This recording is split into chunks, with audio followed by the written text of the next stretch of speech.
a always accurate funder. Sure. That's what I bet you. Did you know that funder is always super accurate when it's in rain? Huh. Yeah, that's. Because I know it's like it has really bad accuracy. Yeah, it has really bad accuracy, but if it's rain, it's 100% accurate every time. Huh. Another one I did find out from doing is one reason you want to burn Pokemon is you actually get a physical attack drop. If a Pokemon's burnt, they have a physical attack drop. Huh. So, really screwed me in one of my games in Birmingham. Okay, I think I remember. Yeah, I remember where we are. We just beat Puppet of the Future. We beat Puppet of the Future. I got this weapon. I did upgrade. Yeah, I did. I didn't die last time. Prepare for that to be ruined this time, because the next boss is one I can't struggle at. Oh hey, sick, nice one. Be ruined this time. Sorry, we heard ourselves. Fucking mute. I don't want to hear myself. Fucking mute it. Good timing. Just finished the final level of Doom: The Dark Ages in 10 minutes ago. Good call, Reese. Cool. I haven't played that much of it. I've been really spending a lot of my time on Clair Obscur. How far into it are you? Well, I've been doing tons of side content, so I've only just started doing that thing where you got to go to the 2 locations to do the barriers. Right. I was right in... so you just get reaching the Axon? Yeah, the Axons I'm doing, yeah. Oh, they're good fights. I like them. Incidentally, I was right, the one on the right is the easier one instead of the left one. I can't remember which one was... Wrong way. Abort. I can't remember which one was which. I only have a few challenge levels left, then another 9 weapons. Then 9 challenge weapons. Do no track progress properly taking forever. This is, I like to know, this is the guy who says, oh no, I don't go after trophies, I only go after the ones that are really easy. He's doing it for fucking Doom. He does so many platinums. He says, I'm not going to do the platinum, then he does the platinum. Yeah, he just goes, oh, I don't do the platinums all the time. Every fucking game he's reviewed, he's got the platinum trophy for.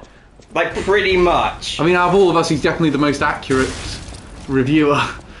Oh, speaking of which, this time next week, mate, we're going to have our Switch 2s. Yeah. So now set enemies to half damage so I can farm them easier. Oh, boo. Coward! So now I've sent... Bump them up to the highest damage.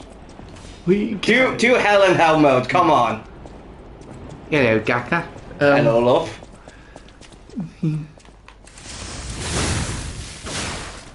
Oh yeah, I did a cleanup of my Switch today. All right. So basically, I've basically picked and choose what I'm going to transfer over immediately to the Switch 2. I'm literally just transferring over the games with upgrades. Everything has to stay on the Switch. I've only taken 50%. I meant that. Oh, they only take 50% out. Okay. Otherwise, they die too quickly for the challenge. Yeah. So I've left on like the games I have the upgrades that I want. Things I'm currently playing. Things that have DLC coming out. I basically don't want to clog up the micro SD card when I do the data transfer. Yeah, hence again why I'm only doing the games that have upgrades. I think I'm going the right way. I'm keeping Dave the Diver. Oh wait, no, I'm not. I want to go the exact opposite. I'm keeping Dave the Diver because it's getting big DLC later this year, and I've got the best save data on the Switch version. I think I need to go the opposite direction. It's been a bit since I played this bit. That's a good question. Would you get Lies of P again if it got a Switch 2 version? Fuck yeah. Same. I'd get Lies of P if it got a Switch 2 version. Who knows? Maybe actually beat it. Ooh, shiny. Maybe you can actually beat it this time. I feel like this would be a good on the train game. I don't know. It wouldn't be. I don't know. It's a bit of a ragey game at times. I don't think you really want to be on the train and just have people hear you go fucking bullshit. I played Dark Souls. Fuck you, Romeo. I played Dark Souls at the conference once. Could get Mario crossover with DLC. Ooh, you know what? Mario costumes. Put P in a Mario hat. I think if they wanted to do that, they'd have to. I'll just kill these guys. I'm not saying that's impossible, but if they could get that happen if they got Nintendo to publish the release, because that's what happened with Tekken Tag Tournament on Wii U. That got published by Nintendo, so they got Mario costumes. I mean, I don't know. It's just I just suggested that for a bit of fun. But I like the idea of it.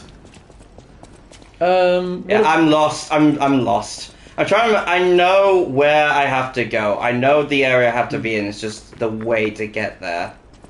Did you ever do the Bayonetta Nintendo costumes? No. They were pretty good. Seeing Tekken characters in Mario cosplay was amazing. I can bloody imagine. I imagine if they put Soul Calibur, if they did Soul Calibur, it would just be a bunch of Link shit. Oh yeah. Remember when he had the custom character in? I think it was like Soul Calibur 6 or something. Yeah, Soul Calibur 6 will let you like fucking make anything. Oh, there was so many good ones I saw on Twitter after that. Oh, there it is. That's the way. Like there was Gundams and Power Rangers. Yeah. No, wait. I'm being an idiot. That's not the right way. I'm pretty sure it's around here. I literally just made that mistake. I think it's through there. Yeah, it's okay. Yeah, I got all the Bayonetta crossover outfits. She summons Bowser instead of Madame Butterfly. Yeah, I know one of the weapons is a chain chomp in the Nintendo versions. I think it's a Bayonetta 1. I'm pretty sure it's Bayonetta 1, yeah. Alright, Benini.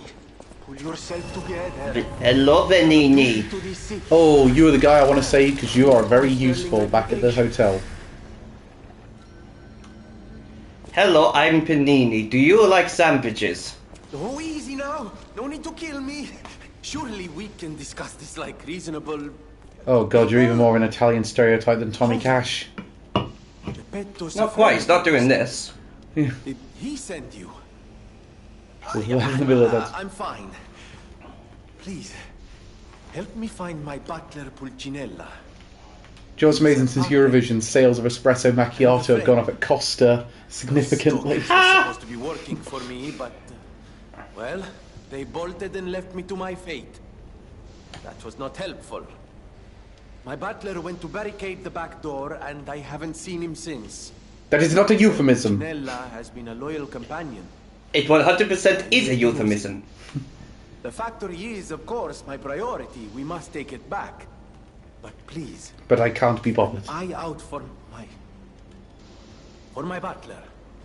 I'd consider it a personal favor and owe you in kind.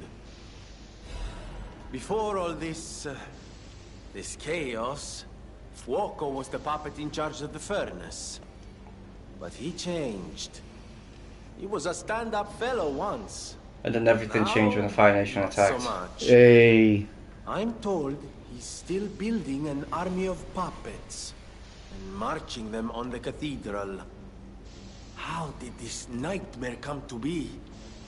Please, you must stop him before he does any more harm. I think I reminded myself of last week when you mentioned about the sequel. I remember, oh yeah, Wizard of Oz is in the public domain. Yeah. Because I thought, are they going to get the rights to that? Or no, wait, that's in the public domain. Yeah, the films came out in the 1930s.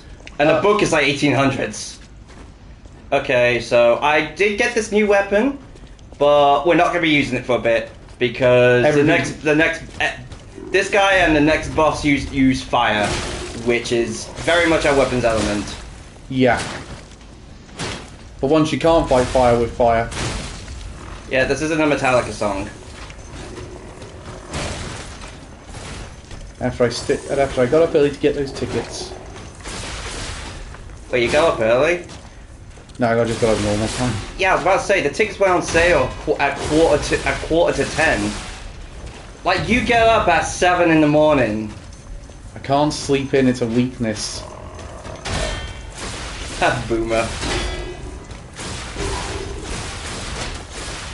The thing is in the way. The camera is in the way of the health bar. Get out of the way, me! This is why I fucking hate myself. You're in the way of your own success. Honestly, that's kind of accurate.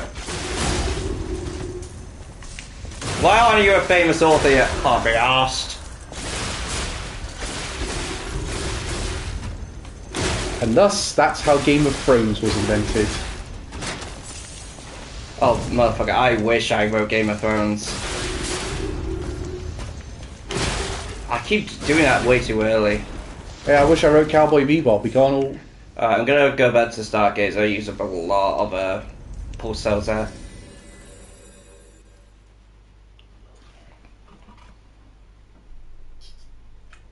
Yeah, I've seen a lot of Anime News Network. Actually, I'm gonna have a bit of a wander on the rafters. Thought you were going to spend your... Yeah, I just about to go a little bit. Oh, get the Raptors stuff, yeah. Yeah. Especially since... Just encountered a soft lock in Doom where I can escape, even exit to the main menu, and I'm locked in a queue. Oh, that sucks. And it won't trigger with R3. Yeah. Oh, Now, actually, here's a question for you. How does Forza Horizon 5 run on Xbox? Very well. Because it runs well on PS5, but it crashes all the time. Oh, I never ran into that issue. Yeah, on PS5 it fucking crashes a lot. I don't know if it's because I have Apple Music on in the background, I'm listening to music, but yeah, it crashes. It crashes a lot. Oh, are you using the Apple Music? Is there an Apple Music app on PlayStation? You didn't know that? No, I didn't know that one. Fucking hell, dude. Microsoft Saboteur. But, This will teach you for stealing our Mercedes car? I see. I did like. I mean, my favorite part of Forza Horizon were those like off-road races and the sort of off the beaten track races. I like the street races. They're fun. Street races are pretty good. Yeah. There's one up there. Yeah. All right. So I'll. Yeah, a bit of warning. You're very likely gonna see me die on this next boss. It's a toughie. It's not easy. Oh, what do you reckon, Elliot? Do you reckon we'll see Forza Horizon 6 at the Xbox show next week?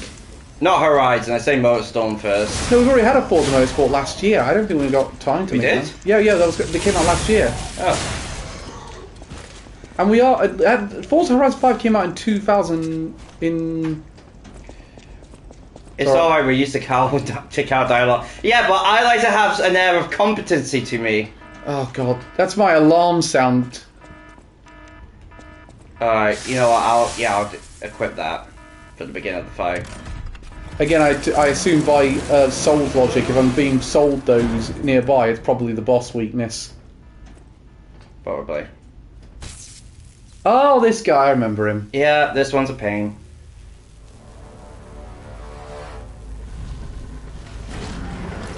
I'm definitely going to be dodging more than I'm going to be parrying in this one. Smart. Smart.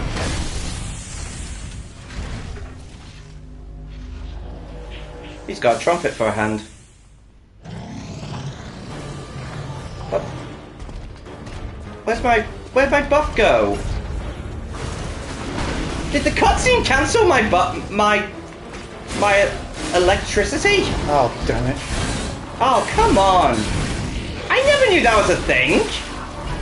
To be fair, I don't think that was the case either. Time to slice and dice him.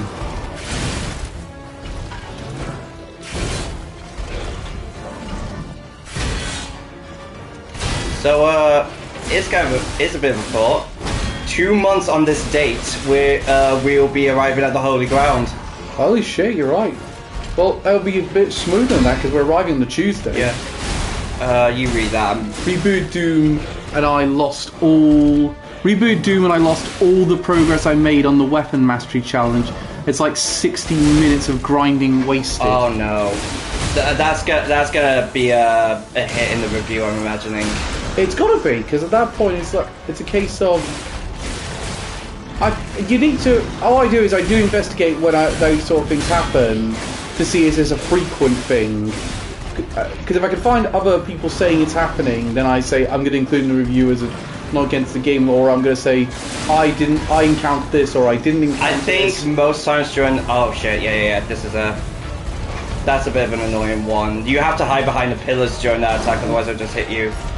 He's kind of a few soft blocks in his playthrough apparently. I haven't encountered any, but I don't know, maybe. But I don't know if that's something to do with the PC versus PS5 version or what. It's not happened in the Xbox version yet, so I can tell you that much.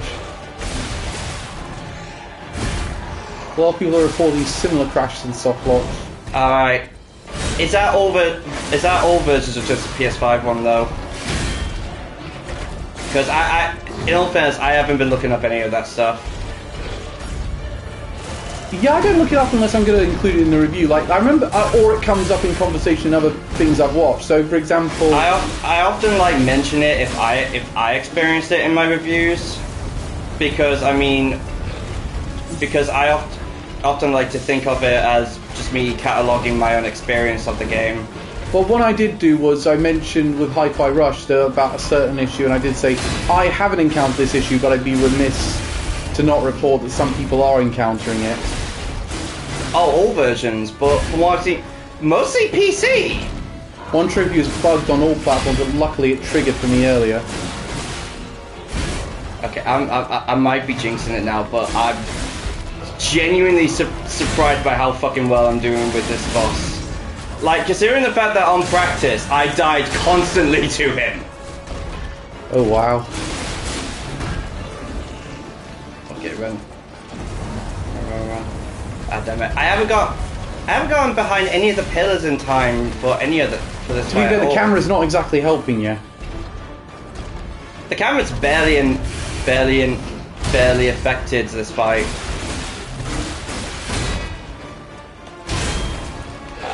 Failed to parry that one, but you know what?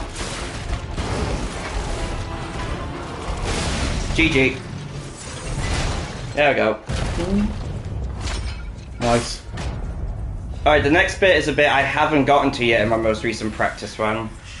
So it may be, so this is going to be a bit interesting.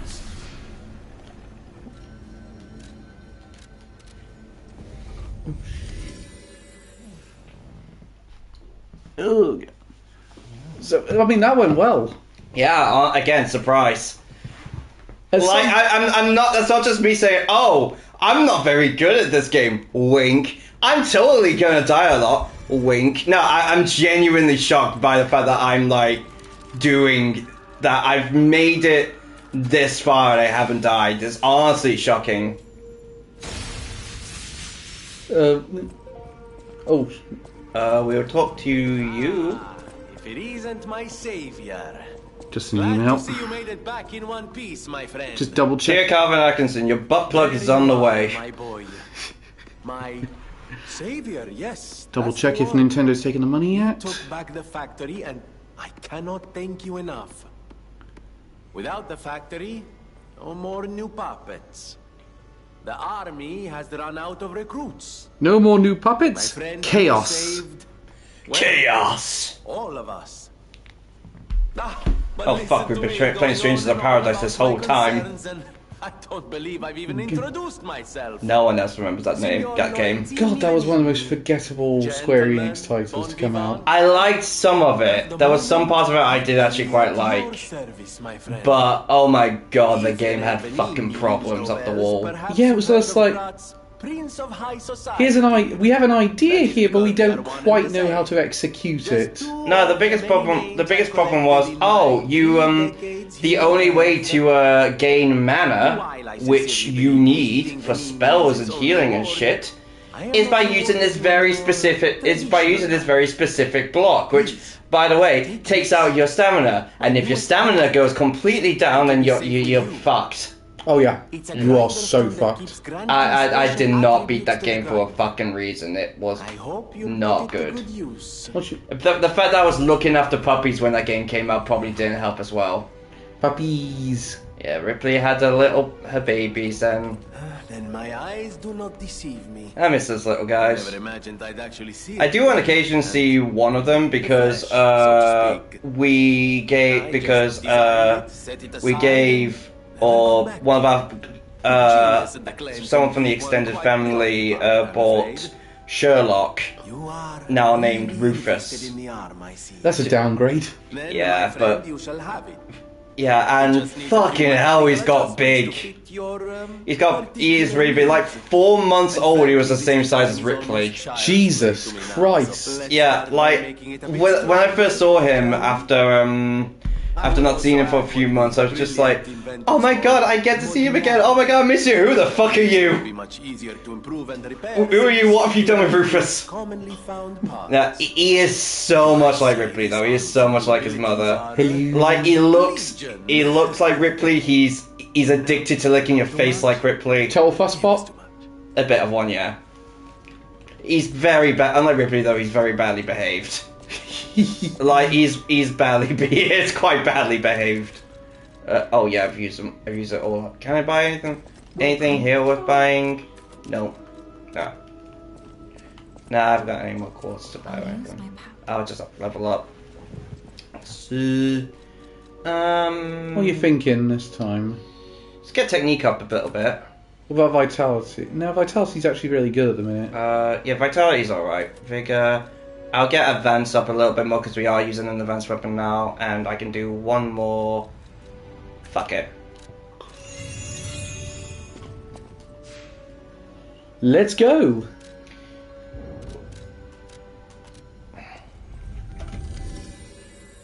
Again, people said this was a spiritual successor to Bloodborne. I can see it. Like, it uses a much more sort of skill and aggressive combat style to other Souls-likes. Yeah, and even if you like it, I remember there was one Souls-like I did spot. I thought I should go back to that at some point when I was going through my Switch cleanup, and that was another Crab's Treasure. That's a good one. Yeah, that was quite good. The Switch version glitched. The Switch version sucked. I never beat it. I'm sort of waiting to get the Steam version at some point. It's on Game Pass. It's Bloodborne with more twinks. Hey, Bloodborne had enough twinks, alright? You saw Vicar Amelia. Well, touche. You saw Gascoigne. I mean, look at him. Tell me he does not belong. You try and tell me he does not believe in a J-pop group. Well, he's got the most awesome song to begin with. Dun-dun, dun-dun. Nah. Best song is Ludwig's Holy Blade. Ludwig's Holy Blade. Ludwig the Holy Blade is such a good song. Orphan of Kos gets a good one. That one's a good one, yeah. Crab's Treasure is coming to PS Plus next month, I think I saw. Oh, cool. So that would be another way to play it. You can download that for your subscription. Yeah.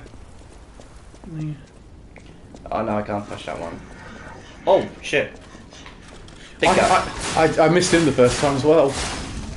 Okay, one thing I'm gonna do, I'm gonna equip that, just so I can... Do that. Yeah. Not have to worry about them. There's some to Oh wait, yeah, I should equip this one now. Ha! Little fucked in the head, aren't you, mate? Yeah, this bit in particular, this weapon is really good for because the enemies in this next area are weak to fire, I'm pretty sure. Which would explain getting the fire items in the last place. Possibly.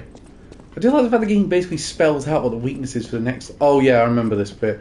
Blown up so many times in this area. Go see what?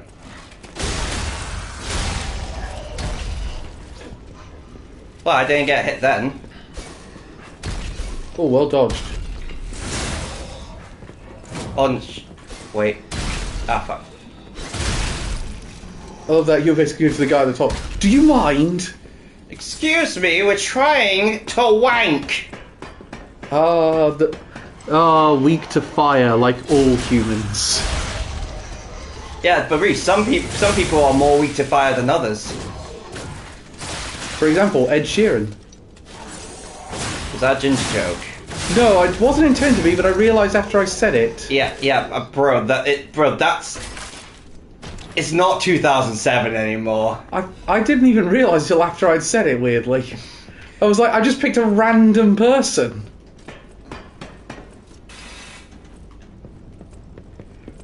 Oh, fuck it. Yeah, fuck it. The golden age of YouTube with fucking gingers have souls. That South Park kind of was responsible for that one. Yeah, oh fuck. I did not remember... that was amazing. I didn't even mean to do that. If anything, that was me who did that. But it was mostly just to say, was mostly just to say that meme's old. Move on. No, I've got some respect. Move on. It's 2020. It's 2025. We have a cameo from Home Alone as a president now. Incidentally, that was not where the enemy I was expecting to find. Actually, one of the things I've always said is I've got immense respect for Ed Sheeran because he actually stood up for Metallica performing at Glastonbury the year they did it. Why did someone have to stand up for Metallica? There was a lot of calls for them to be taken off the bill because of James Hetfield's hobby as a hunting. Okay. I mean, there are just a lot of people who will like complain and disown a band for any. I mean, hunting's not good, obviously, but like, there's like a lot of reasons to cancel a band. I don't think that's really one of them. Like, as an example, have you heard the controversy Ice Nine Kills has recently gotten into? Now what have they done? What do you mean now what they've done? That's like the first thing. Oh yeah. I'm sorry, I think I'm getting confused with another band. Basically, what are you thinking of As I Lay Dying, possibly? Yeah. As I Lay Dying, that's what I got confused with because I was going to say that band's in all sorts of shit right now. Oh god, that like Tim Lambenis, I think his name is trying to trying to start up another tour, despite the fact he's the only member currently in the band. Like, I think he's trying to find other people to sort of fill up the rest of it. Anyway, what? The Ice Nine Kills controversy is that they recently did a promotional poster essentially saying, "Hey, we got for Memorial Day our merch is 50% off," and it was just something to like go on their Instagram stories or something like that, and it used AI art. It's basically what happened. Well, that's it.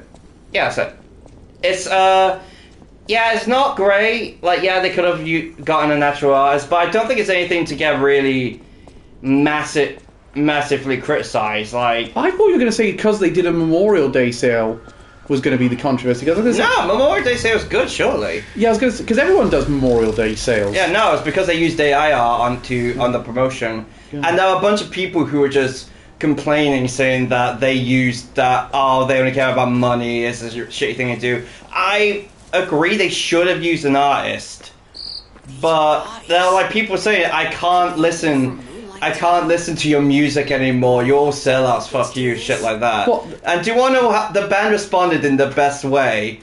The response was basically, we are appalled of the use of AI art in our promotion, in our video, or in our promotion for a sale that upset the Redditors. We'll investigate this thoroughly. Meanwhile, enjoy the most recent picture of us from our shoot just moments ago, and they basically got AI to do a picture of them with bulging muscles, and honestly, that increased my respect for them more. Basically just saying, this isn't anything to get. You guys are overreacting. Shut up.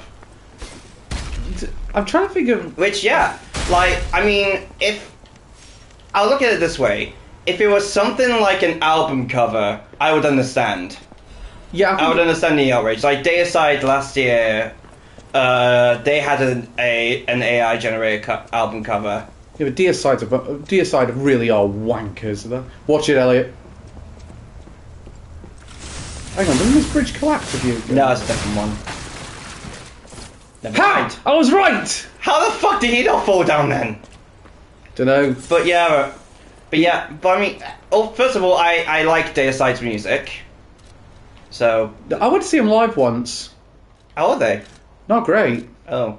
Honestly, they're not. I just view them as I always view them as just like complete shock rock nonsense. Wait, I heard a butterfly. Where's a butterfly? I heard a butterfly. Fuck, I can't find it. But yeah, they decided. But yeah, a lot of people did. Hang on, I heard it, Nick, as well. It's there. There it is. Oh, 2. Oh yeah, they're like. I think there's a third one in this area. I think.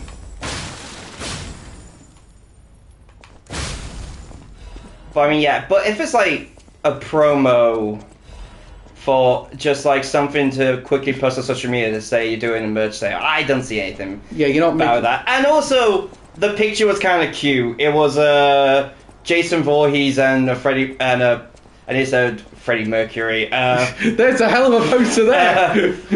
A Freddy Krueger having a barbecue. And it was a fun picture. It was a fun picture. They got creative with it. One of the worst idea, I think, Tim Lambenis. Why is he still doing anything?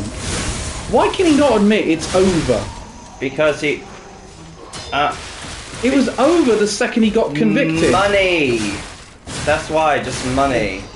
It was over the second he got convicted. Why isn't he just? If I was gonna take money, the only way he's gonna make money is go full red pill.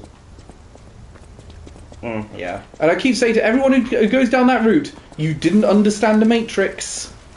I mean, everyone. I mean, I think all the fans have just sort of pushed him off like after his conviction. I remember I went. Yeah. I remember I went. And after it's just got worse. It's just like, yeah, fuck off. The funny thing is, Andy took me to see him. He took you to see As I Lay Dying? Yeah, when we were at Vakken one year. Was that before or after the controversy? After. Oh, fuck. Yeah, I think Andy wasn't aware of that one, but I was just going the whole time thinking, this guy tried to have his wife killed. That was the only thing I had in my head the entire show. Yeah. I mean, I did speak to Andy, and he's very much a separate the art from the artist kind of person. Yeah, but this isn't like this guy was around for it. Okay, admittedly, he's gone to prison. He paid. Yeah, he did his time. He served his sentence, and he has the right to make a living on the outside. I'm just not sure through that reason. Also, well, obviously, he's not working because he's lost all of his band. Yeah, twice. It's kind of interesting. Twice. And apparently, he has a new manager, which I think is actually Chuck from Testament. What the hell is Chuck doing? I have no idea. Is Testament not making that much? I have no idea. Because we saw Testament. We saw Testament twice last year. They were fucking sick. Yeah, they're amazing. Oh Christ, this bit. Yeah. You might want to save your healing items. There's a thing. Do you want to go up? I've already used them all. Another thing up there anyway. A Stargazer up there anyway, I'm pretty sure. So I'll be alright. The cathedral isn't the sanctuary it once was. The people who went up there never returned. I still don't know what happened. But I do Also, know probably this. something even more exciting. One more month and we see an Iron Maiden. Forever. I'm really looking forward to that one. That's going to be You must awesome. prove your identity. Who are Is it a co-op, isn't it? Are you a stalker? Yes, it is at a co-op. No.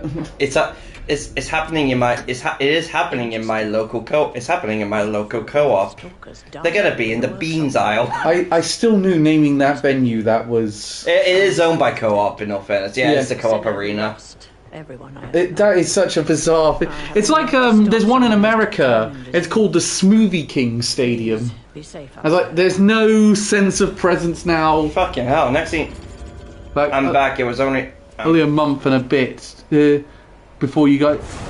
And now only a month and a bit before you see Metallica. No, it's a month and a year. Yeah, a month and a year. It's not happening until next year. It's next year, Reese. It's got a while away, but fucking hell, the lineup on that is sick. We've got fucking Gojira, Not Loose one day, Pantera and Avatar the next. And pretty sure both days are different sets for Metallica as well, so that's going to be awesome. Yeah. Now, those of you who joined us in Moonlight Town, Yeah, it's only a bit. Yeah, it's only a bit. It's only a bit. In the grand scheme of things, if you think about how long the world has been around, a year and a month is not that long. I mean, honestly, considering how fucking fast time is going. Yeah, someone explained to me once that building it on a cliff if you made a line, Hi, kid. if you did like a year, like the whole of existence has been a year, and like December 31st is now, dinosaurs die out around December 22nd. Oh. That's how much that's the only amount of time that separate us and dinosaurs. Yeah, that's wild. That is, it's bizarre to think that much time that has of the universe's existence. Well, not bad, huh? Oh, I really am good at this. When in No, you're doubt, not, Jiminy. Let Jiminy be your guide. You look annoyed. What I do? Everything. I'm sure it's fine. Let's get a move on, pal. I think it's a game kind of acknowledging that Gemini is a bit of an annoying character. Hey, I watched the Lilo and Stitch movie recently. I'll take annoying characters over shit characters. Cal being a diehard Bible... But Cal, diehard Bible idiots told me the Earth is only 5,000 years old. I think they now go for 10,000 because they realised that wasn't working. Oh, crap. Y'all ready for a Resident Evil style intro? Y'all ready for this?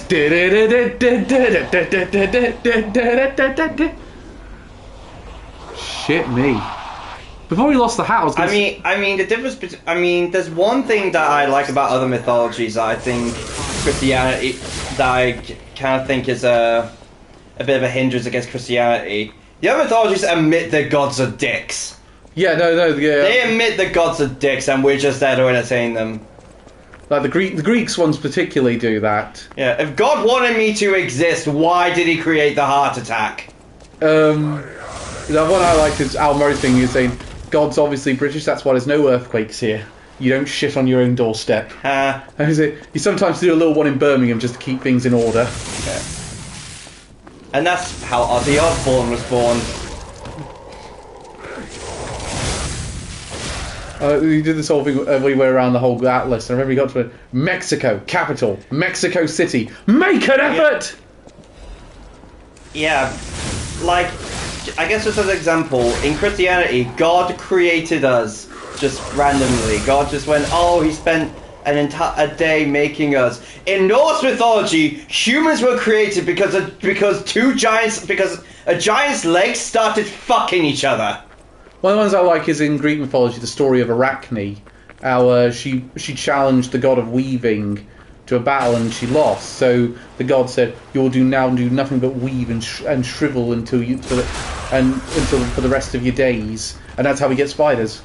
Like as an example, do you know why rings exist in Norse mythology? Thor got bored. Because of dwarves. Because dwarves loved gold so much, they wanted to fuck it. Now that makes every wedding so much more interesting. With this dwarf sex toy, Ivy went. I mean, by that argument, people with the cock piercings are wearing them right. Oh, do you know, actually, that's a fun... I actually do have a story around that one. What about cock rings? Yes. Oh, fucking hell. One of the... Elton John got it as a wedding present from Eminem. Him and his husband got those as a wedding present. He admitted to it on Graham Norton show, and he said, as of yet, they are unused. But yeah, no, him and Eminem are very good friends. That's awesome. I remember, I think I was at the Royal Variety, Jack Whitehall was Cal has a diamond encrusted cock ring. I think Jack Whitehall was at the Royal Variety with Elton John. With Elton John there, and they both did a bow. Elton John was next to him, and Elton just whispered to him, "I want to bend over in front of me, love." No, one of my favourite. He did a similar one. Oh, hey dudes, what's up? You're the one with the cube. Don't kill me. He was on one of the best episodes of Graham Norton because it was him and Judi Dench on the couch. Oh, Judi Dench. I remember Judi Dench said, "I've never been clubbing in my life." I said, "Judi Dench, you liar! I bumped into you in heaven." She said, "Oh yes, you did." They took us through the back door. So Elton just makes a joke. I saw a video of Maggie Smith and another Dame actor with Judi Dench. And Maggie Smith, this other actor, was just riffing on her the entire time. Okay. That's a. Rest in peace, Maggie Smith. You were an absolute fucking legend. Oh no, she played with Ian McKellen actually when they were at the Oscars because they were nominated for Lord of the Rings. All right. And they wore punamis, which are very good luck charms from essentially New Zealand.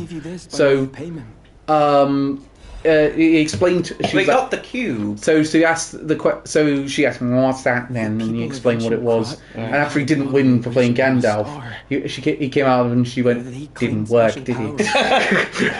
Do you know after they won for Return of the King? They won all those Oscars for Return of the King. They didn't go to They only spent a little bit of time at the famous Vanity Fair party. They went to the One Rings party. Oh, the wow. big fan convention. Oh wow, that's amazing. And so they spent hours. They were only supposed to go there for a few minutes, and then they ended up spending hours there getting drunk. I mean, it reminds me of when Laura Bailey won best voice actor at the Game Awards for playing Abby. She was there, did a speech, and then fucked off to play D&D.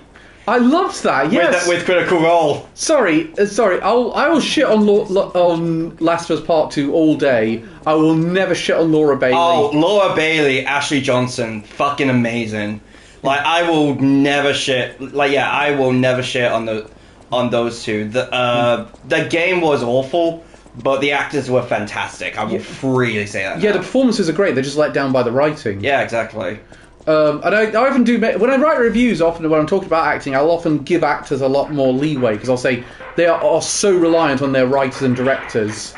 Oh yeah, definitely. Yeah, definitely. Oh Christ, this bit. Get ready for Elliot's first death, ladies and gentlemen. Yeah, I did not practice this bit. I would. Oh wait, this section. Yeah, these guys are fine. I reckon with a couple of them you might want to just run with the last one. No, I'll fight them. Yeah, at the end of the day, the actors were just doing their job. They didn't write characters. Yeah, exactly. There's like no like it's why I'm fucking sick of. I'm a little bit fucking sick of Star Wars fans when the sequel trilogy came out and they were just harassing the actors the entire time. Oh. Like Rose, was that her name? Yes, she's played by The Last Jedi. Yeah, she's played by Kelly Marie Tran. Yeah, she did. Like, I don't care what Star Wars fans thought of that. She did not fucking deserve any of that. And it's kind of ironic that because Star Wars fans went from the bullied ones to now being the bullies. Yeah, that's the real life. What's amazing is though, there's now retroactive belief that everyone loved the prequels when they came out. That's a new retroactive opinion. No, it's not. Like I will freely admit. Yeah, Rose. I will freely admit I will freely say now, in my opinion, the only good prequel is Revenge of the Sith. I agree. Revenge of the Sith is good. Episode 1 is okay, has its moments, but it's not the best for most of the time. Episode 2 is just boring. One of the things I honestly do not like Episode 2. One of the things I don't like about Episode 1 is it never acknowledges that Qui-Gon is... It's because during the sequel trilogy, right-wing audiences had infiltrated the fan base and went... Nope, all three have their good points. All three have their good points, but that doesn't mean I have to like them. If I can acknowledge that something has some good things, but that does not mean I enjoy them. Like, hell, as an example, I can name a couple things I kind of liked from Lord of the Rings Gollum. Okay. As an example, the guy playing Gandalf was pretty good. I'm going to disagree. I think Episode 2 is the worst one. I hate Episode 2. The only thing I really like about it is... the only thing I really like about it is the Yoda versus Dooku fight. Yeah, I'm sorry. I know you like those films, Reese, but the sequel trilogy, the prequel trilogy are just kind of boring. I'm just not really. I just do not like them. No, I'm going to disagree. I think the prequel trilogy is missed potential. Yeah, definitely. The sequel trilogy is dull. The sequel trilogy is fucking like I will watch the prequel trilogy any day before the sequels. Like Rise of Skywalker is the worst Star Wars film. I'll fucking say it now. Rise of Skywalker is awful. I'm not sure I would die on that hill. I'm not going to say which one I would say at the minute is the worst, but I'm guessing we'd fuse either Last Jedi or Rise of Skywalker. No, it's either Attack of the Clones or Rise of Skywalker. Oh, Attack of the Clones. Right? I don't really like Attack of the Clones all that much. I've got a bit more respect for Last Jedi. I actually really wish Last Jedi had been more successful and hadn't had that critical backlash, because I think the creative team behind Star Wars would have been more willing to The reason why I prefer Last Jedi is because there was still some things in Last Jedi. Sequels are bad writing, bad direction, bad acting. They just aren't deemable. I'll say this about Last Jedi. I like the stuff with Rey and Kylo. I thought that was done genuinely pretty well. Meanwhile, with Rise of Skywalker, there's nothing I like in it. Like, there is absolutely nothing. They should not have brought back Palpatine. They should not have tried to build up a romance between Rey and Kylo Ren. Like, they started saying, oh, Rey's gonna turn to the dark side for no reason. Yeah, and also, I don't like the fact they overdid that storyline. Like, one of the things I actually really like about Last Jedi was the fact they did this whole thing of Rey's not part of one of these bloodlines. Rey's not. She wasn't special. Rey's not special. She was born from smugglers. Craps on everything beforehand because it wanted to subvert expectations. But I also kind of like the fact they tried to subvert expectations. They tried to do a bit of a commentary on Star Wars, because if there's anything I've not liked about Star Wars in recent memory, it's the fact it's just become a massive nostalgia act. It really has, yeah. Like, even the stuff I've liked from Star Wars has felt like it's just tapping into nostalgia. Like Obi-Wan Kenobi, I liked that series, but the best things about it was the fact it tapped into nostalgia. Ahsoka, that's a massive nostalgia trip. The best thing that's come out, the one thing that hasn't been a nostalgia trip, which has been great, has been Andor. Was Mandalorian much of a nostalgia trap? I suppose not really, because again, it was made before Last Jedi kind of didn't work out. But it's after Last Jedi kind of tried something new but didn't quite work. They all just went, right, fuck that, we're just playing it safe. It's the same kind of with the Disney live-action remakes. They did a similar thing. Oh, no, Obi-Wan was terrible. I'm going to disagree. I have not seen Obi-Wan. I think it's okay. It's like the fight against Darth Vader at the end is fantastic. That's the best part of it. Yeah, I've said this before, I'll say it again, I'm just fucking done with Star Wars. I just do not care anymore. It's so oversaturated, which it really shouldn't be. Oh. Yeah, I was thinking, fucking hell. No, Mandalorian only ties the original series during the end of the season 2. So yeah, it's not trying too hard to be a nostalgia act. No, the fight breaks canon makes no sense, but it is a cool fight.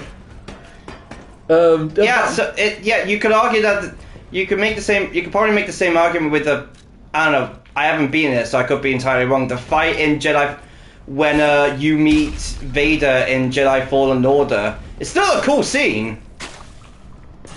I like that. Actually, I'm doing badly at the minute with falling off shit. Jedi Fallen Order, I think, is my favorite thing that's come out since the Disney merger. Oh, absolutely! Like Jedi Fallen Order. Like that's like I'll freely say no. Jedi Fallen Order. Oh shit! I'm like, ladies and gentlemen, we have it. Count the time. That is my first death. That is fucking pathetic. Elliot, I've got the timer. 2 hours and 48 minutes. That's my first death. Not against a boss. It's me falling off a fucking ledge. You know what it is? I died the way Ren does. Oh, hello there. Coin trees are said to blossom. Oh yeah, the gold coin tree. I like this. Perhaps they've already guy's alright. Somewhere in Krot.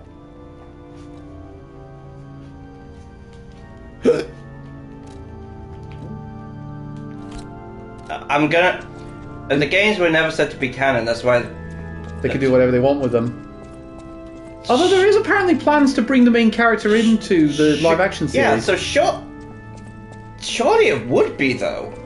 Like, let's be honest. Why would you, at this point, why would you not make something if you didn't, in a big series, if you didn't intend it to become canon? One of my favorite Star Wars games. Yeah, I know there's money there, but even then. One of the things I liked about the very last game, one of the best games that came out before the Disney buyout was The Force Unleashed. Oh, Force Unleashed was sick. One of the things I like about that is the fact that only Cal Kestis gets brought into canon because now he's only in the 2 games. But again, the actor who plays him could easily do it because he has done. It's all mocap. It's all pretty much it's all captures his likeness. They could easily do that. Yeah, no, have you seen his performance in Gotham? No, I haven't. Yeah, he plays the Joker in that. Oh, he's actually a really good Joker. I have not seen Gotham in all fairness. The problem is they never want to commit to him being the Joker until the very end. It's not worth it, I don't think. The problem I have with Gotham is I've heard good things about it. Like, isn't like someone like I could be wrong. Either it began iffy but got really good, or it started really good became iffy. I'd say it's more column A. Started good but got iffy. Oh, sorry, was iffy at first but got good. Yeah, like I know. I also didn't like the fact they brought in so many of the supervillains before Batman shows up, because it kind of feels like if the cops can deal with all these supervillains, why do they need Batman? You know what I mean? It's. I think that is the idea, though. Is basically Gotham before the Batman. Yeah, but also yeah, but it's like the one thing we got to do. All this can do is we're building to Batman showing up in the finale, because we can't have a series. We've basically written on someone doing a Batman series with no Batman. I do think Batman, the Batman villains at least are the opposite of your claims about Spider-Man. They can work without Batman. I'm trying to think of one that kind of does. I mean, the Joker. Well, we saw that. I'll be honest. Until I saw that movie, I thought that was impossible. Harley Quinn also has proven she can work. Yeah. Well, none of the villains are bulletproof, so they can always shoot Joker. Yeah. Oh, actually, that's another one. Penguin. The Penguin had his own spin-off series, and that was incredibly well received. Yeah, that's one of my unpopular opinions. I don't really like the Penguin in Gotham. I like him in not in Gotham, the most recent Penguin series. Yeah, the one that's played by Colin Farrell. I like him. I didn't. It's just a weird. Like, for one, I find it interesting. The last 2 incarnations of the Penguin we've had in live action, he's not been British. Yeah. I mean, I guess I'm kind of going for a more mobster sort of vibe with him, which is a little more. It just does kind of work. Yeah, and it is more accurate than, say, Danny DeVito's take on the character. Yeah. Okay, I'm definitely gonna get hit, but fuck it, we ball. Like, Danny DeVito. Yeah, I have no idea. Oh shit. I'm okay. I'm still alive. Shit. No, I'm not. Told ya. Relax, we can get back there. The fucking electric ball's coming down. Don't fucking cross your knees. I don't fucking know. Dan. I mean, Danny DeVito's portrayal of him was a bit dark. He's basically playing Edward Scissorhands as a villain. If you really think about it, it's basically the same character arc that Edward Scissorhands had. The reason that sort of came about was because Burton was never actually going to come back for Batman Returns. He actually didn't really like working on. I got too distracted. Did you about Danny DeVito? Oh, Reese, you know me. When I think about the troll hole. When I think about the troll hole to get into the boys' hole, you know, you know, I'm gonna be distracted. Yeah, well, what happened? Oh yeah, but you could get that shortcut. So. Yeah, I need to find the switch to reverse that because I'm pretty sure I need to pull that switch to get to the next area as well. Yeah. Like ride up that. Yeah. See the thing about it was, Burton was never going to come back for that movie, but they tempted him back by saying you get complete creative control. And then Tim Burtoned it up. Oh yeah, he went full Tim Burton. Yeah. One rule: you never go full Tim Burton. Yep, just look at what happened with Alice in Wonderland. There's also it actually cost him quite dearly because Warner Brothers had made a Happy Meal deal that had to be scrapped. Oh God. Here's something for you. Unpopular opinion: I kind of like Batman Forever. I think it's kind of fun. Can I say I actually agree with you? Like, yeah, it's ridiculous. It's stupid. But I think that's part of the charm. And you know what? I like Jim Carrey as a Riddler. I think he puts on a good performance as Enigma. Do you know what? I'm going to add another one to that mix. I like Val Kilmer as Batman, and I'm not just saying that because he's died recently. Oh. I like Val Kilmer's Batman. I think they actually did I like the relationship he has with the psychiatrist. I actually think that's an interesting idea. The thing about it is, Joel Schumacher's only made really two great... the thing is, Joel Schumacher, you're shit on him, but he has made two good movies, at least. Like, I really like his courtroom drama he did, A Time to Kill. I haven't seen that one. It's basically Samuel L. Jackson and Matthew McConaughey in it. Samuel L. Jackson... Both Forever and Robin were good films, but they were more akin to the original. On 66 series. No, I was Batman and Robin sucked. No, I'm with you on that one. Batman and Robin sucked. Shit! Don't get. Oh fucking. Thank God. Thank God. I think I will have to. Yeah, I'll have to jump down now. Yeah, Batman and Robin sucked. The ice puns were not good. The fucking bat credit card. It's not that great. Yeah, that's... Forever I can have fun with. Batman and Robin I want to turn off. There's I'll give you another example one. Batman, but as I say, I think the only thing I really don't like about Batman Forever is Tommy Lee Jones as Two-Face. Yeah, that one's not. That's not. Wait, that wasn't Forever. I thought that was Batman and Robin. No, it's Batman Forever. Oh right, yeah, he wasn't great. He wasn't great.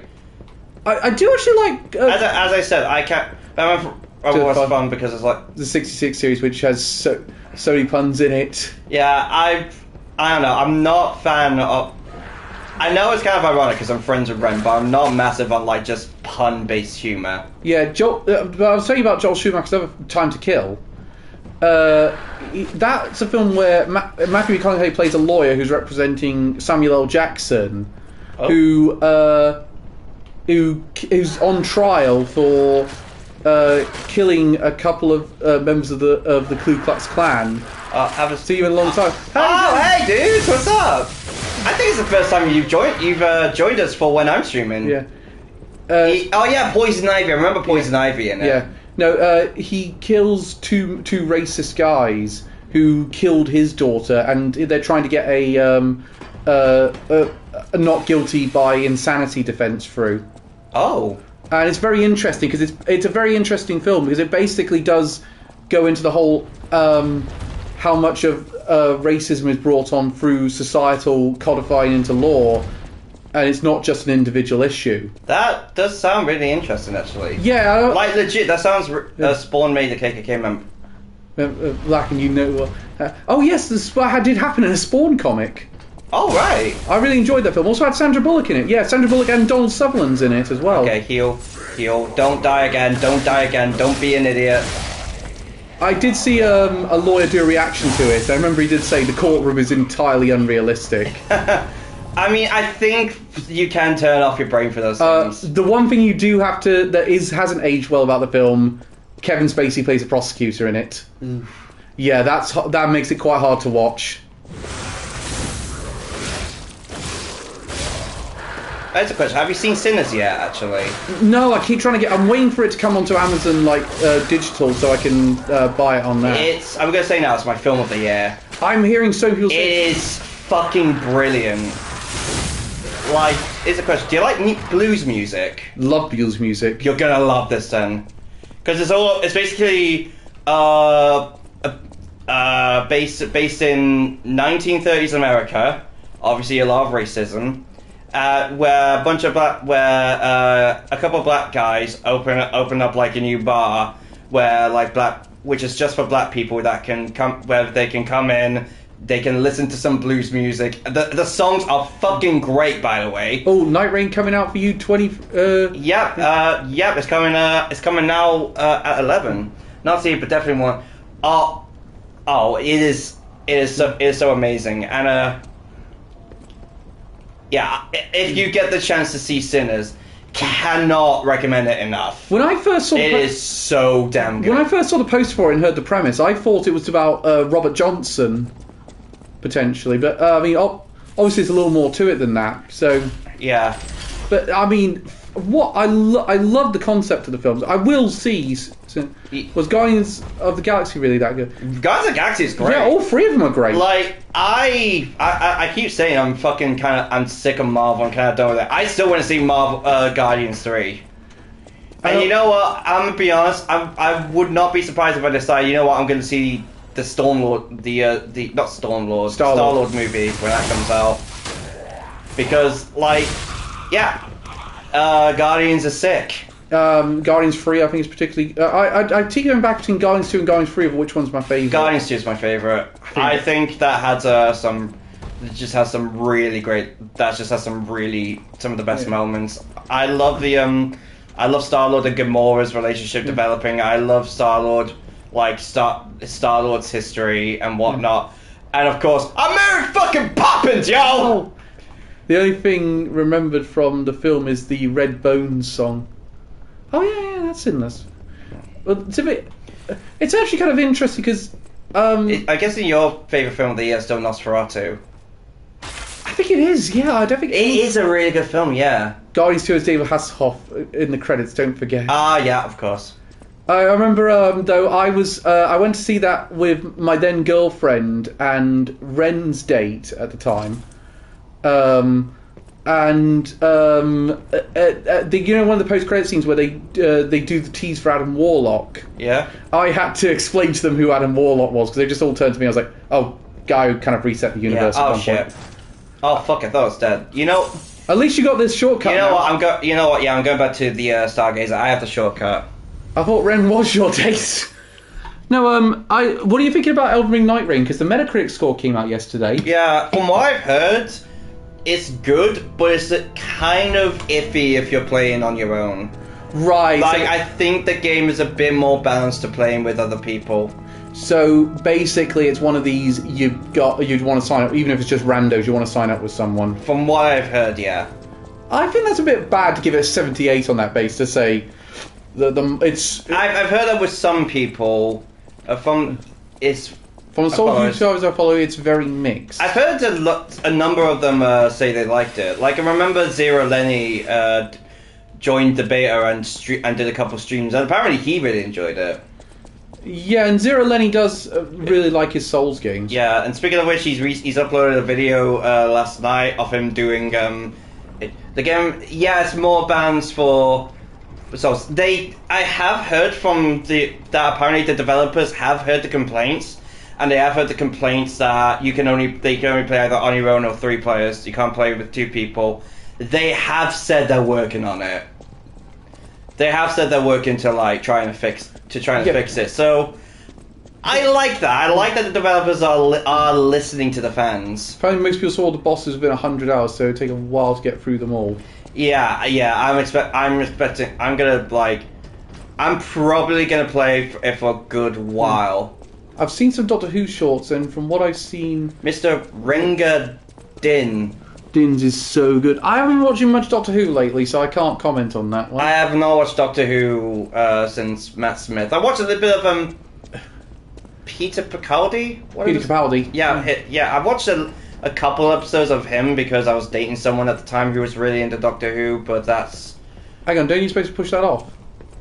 Push what? Oh, this. Oh yeah, I am.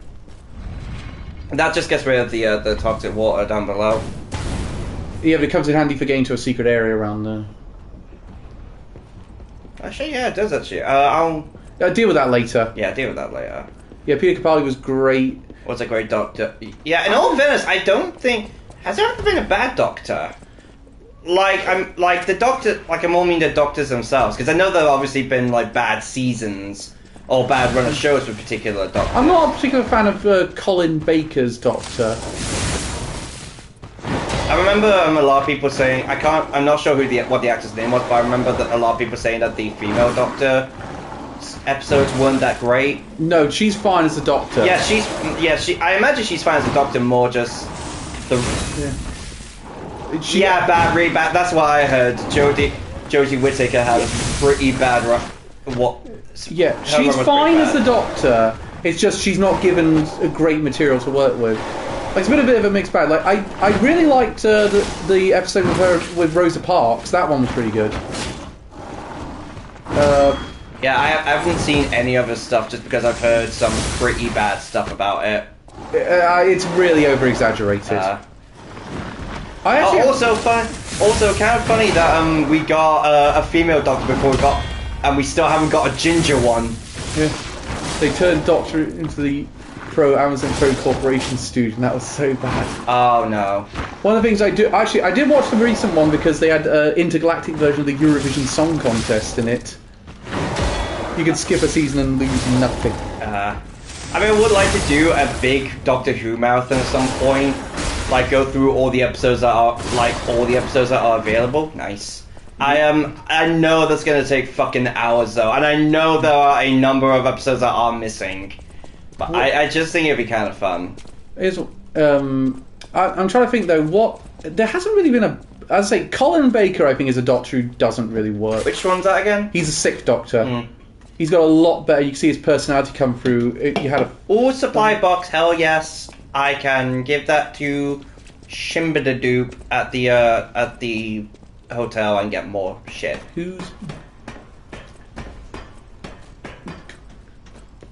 But I watched the Eurovision one because it actually came out on Eurovision night as well. Who's the current Doctor? Yeah, the one that Reese pointed out. Apologies for mispronouncing his name. Nukti Gatwa. He's he's a black one. He's the first black Doctor. Yeah, yes. first black Doctor. Yeah, we had a female Doctor and a black Doctor before we got a ginger one. Yeah. Because I just remember, I think David Tennant's one when it first showed up going, okay, I have one question for you. Am I ginger? No. I'm still... I've never been a ginger. Yeah, I don't even when Matt Smith, he tried to tell us about Smith, he goes, I'm still not ginger. Yeah. I love Matt Smith's first episodes with him like trying different foods and just going and just not liking them, like bad beans, bad beans. No, Matt Smith gets one of the best first episodes of Doctor Who. Oh, Matt Smith is still my favourite Doctor. You know, I'm gonna go back to the hotel. I have plenty of Virgo to use. Also, Matt Smith has one of my favourite lines in Doctor Who when he did Vampires in Venice, and he says to him, "Tell me the whole plan. One day that'll work." Yeah. Again, that was I did not like Matt Smith. It was childish, and I liked the childishness. Like I liked. I felt like there was always a little bit of childishness in the other Doctors, but I think Matt Smith sort of took it up a notch, and I kind of like that. I enjoyed it. Most people's favourite are either Smith or Tennant, in all fairness. One of my favourite things, he had Smith and Tennant on Graham Norton when during the 50th anniversary. Yeah, and they were doing the Red Chair special. Oh, yeah, it's fine. It's fine. You can not like Matt Smith. The guy had a tattoo with all the signatures of all the Doctors on it. Oh wow! And so he said, Matt said, "Oh yes, didn't I run into you in Comic-Con? You ambushed me when I was drunk." And he hadn't got David Tennant's one, so he got David Tennant signed his there and then. Oh, that's amazing! Yeah. Also, congratulations to Ian McKellen because he's got the first Shakespeare production. I can have it 3 times. Okay. He's done the first Shakespeare production with only transgender and non-binary actors. That's amazing! Woo! And it's apparently the reviews are really good for it so far. Apparently. Oh damn! I'm like really. But you know what? Fuck it! I'm gonna sell something. I'm like really close to. It's a fantastic achievement. He's managed to get it commissioned. He's managed to get it off the ground. Good luck to him on that. Yeah, absolutely. Yeah. Like it's kind of mad because the dude's like 85 or something, and he's still acting. He won't stop. He's still doing it. Yeah. It's him and Brian Blessed won't stop. Like Brian Blessed's going up mountains still. I think it's also very Shakespeare to do it that way. Yeah, because women weren't allowed to act, so they have to act. They had to have men be women. It's kind of funny because now we have pantomimes where the male lead is played by a woman. Yeah, there's one of the funny things I found out is it's one of the things which is the most inaccurate about that film Shakespeare in Love, but you're not bothered by it because it's such a good movie. There are plenty of movies that are like that. Are not historically accurate, but it doesn't bother you because it's such a good movie. Yeah, 300 for example. Yeah, that's really not historically accurate. I think it's fun. Gladiator, really not historically accurate, but it's... Yeah, okay, I'm going to get more Fable slots. No, I don't get many of them. Lowers guard, regain reduction. I'll tell you, one that's also not... One that's kind of in the middle, but I really like it, is the Imitation Game. Braveheart? Not historically accurate? No, I don't like Braveheart. Do you not? No, that's one where the historical inaccuracies really get in the way of Was it. Geppetto grooming Pinocchio and like, no, I'm his son. I'm his precious boy. Yeah, instead of 300 Spartans, there were like 6,000 of them due to... Yes, the Spartans were dicks. Oh, and they had 700 thespians accompanying him. Yeah. Just, let's do the show here! Like, here's the thing, I like, even if they are arseholes, I love like some historical factions. Y'all know how much I fucking love Vikings. Oh, yeah. They are some of the worst people in history, but I think they are fucking awesome. Actually, to be honest, there actually is now a common thing to say that the Vikings, that much of what we know about the Vikings might have come from Christian propaganda. In fact, it's now believed that a lot of them they didn't kidnap women. A lot of the women ran off with them because they had better hygiene than Englishmen.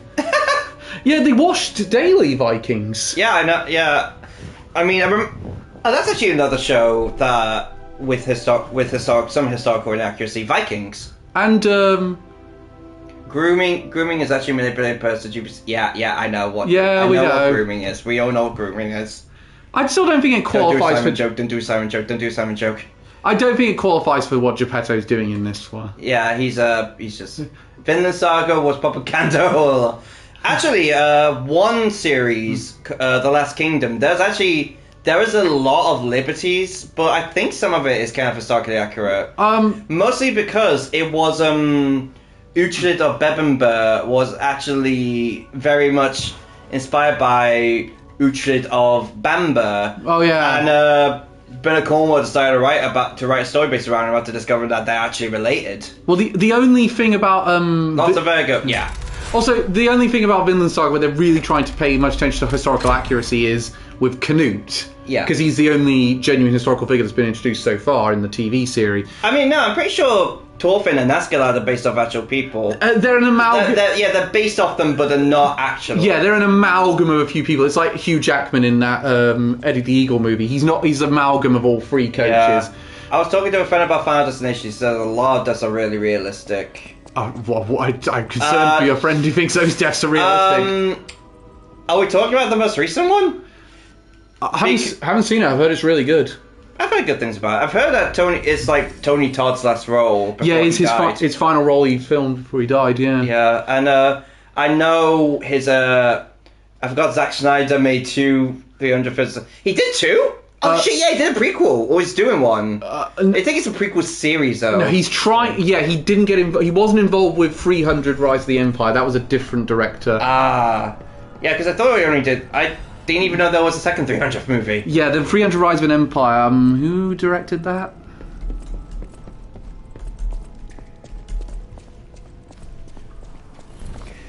Kid gets crushed with the piano in the latest films. It's not a spoiler, by the way. Yeah, no, it's in the trailer. He got literally Looney Tuned. Oh yeah, it's. Oh wait, we literally. In other words, they literally got that one fucking mock the week joke. You know, the closer it gets, the more it looks like a piano. Oh, internet. Yeah, it's directed by. Okay, that is a trap. Yeah, 300 sequel, Rise of the Empire, directed by Noam Morrow, and he. I don't know who he is.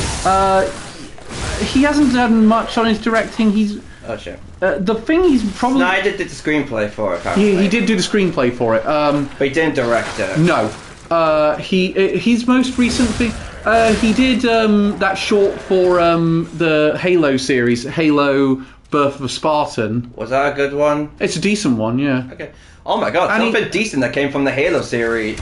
And his wife produced it. Oh yeah, and he did direct that Netflix Watership Down series. The what? Netflix did a Watership Down miniseries. They did? Yeah. Oh god. Yeah, John Boyega's in it. Oh.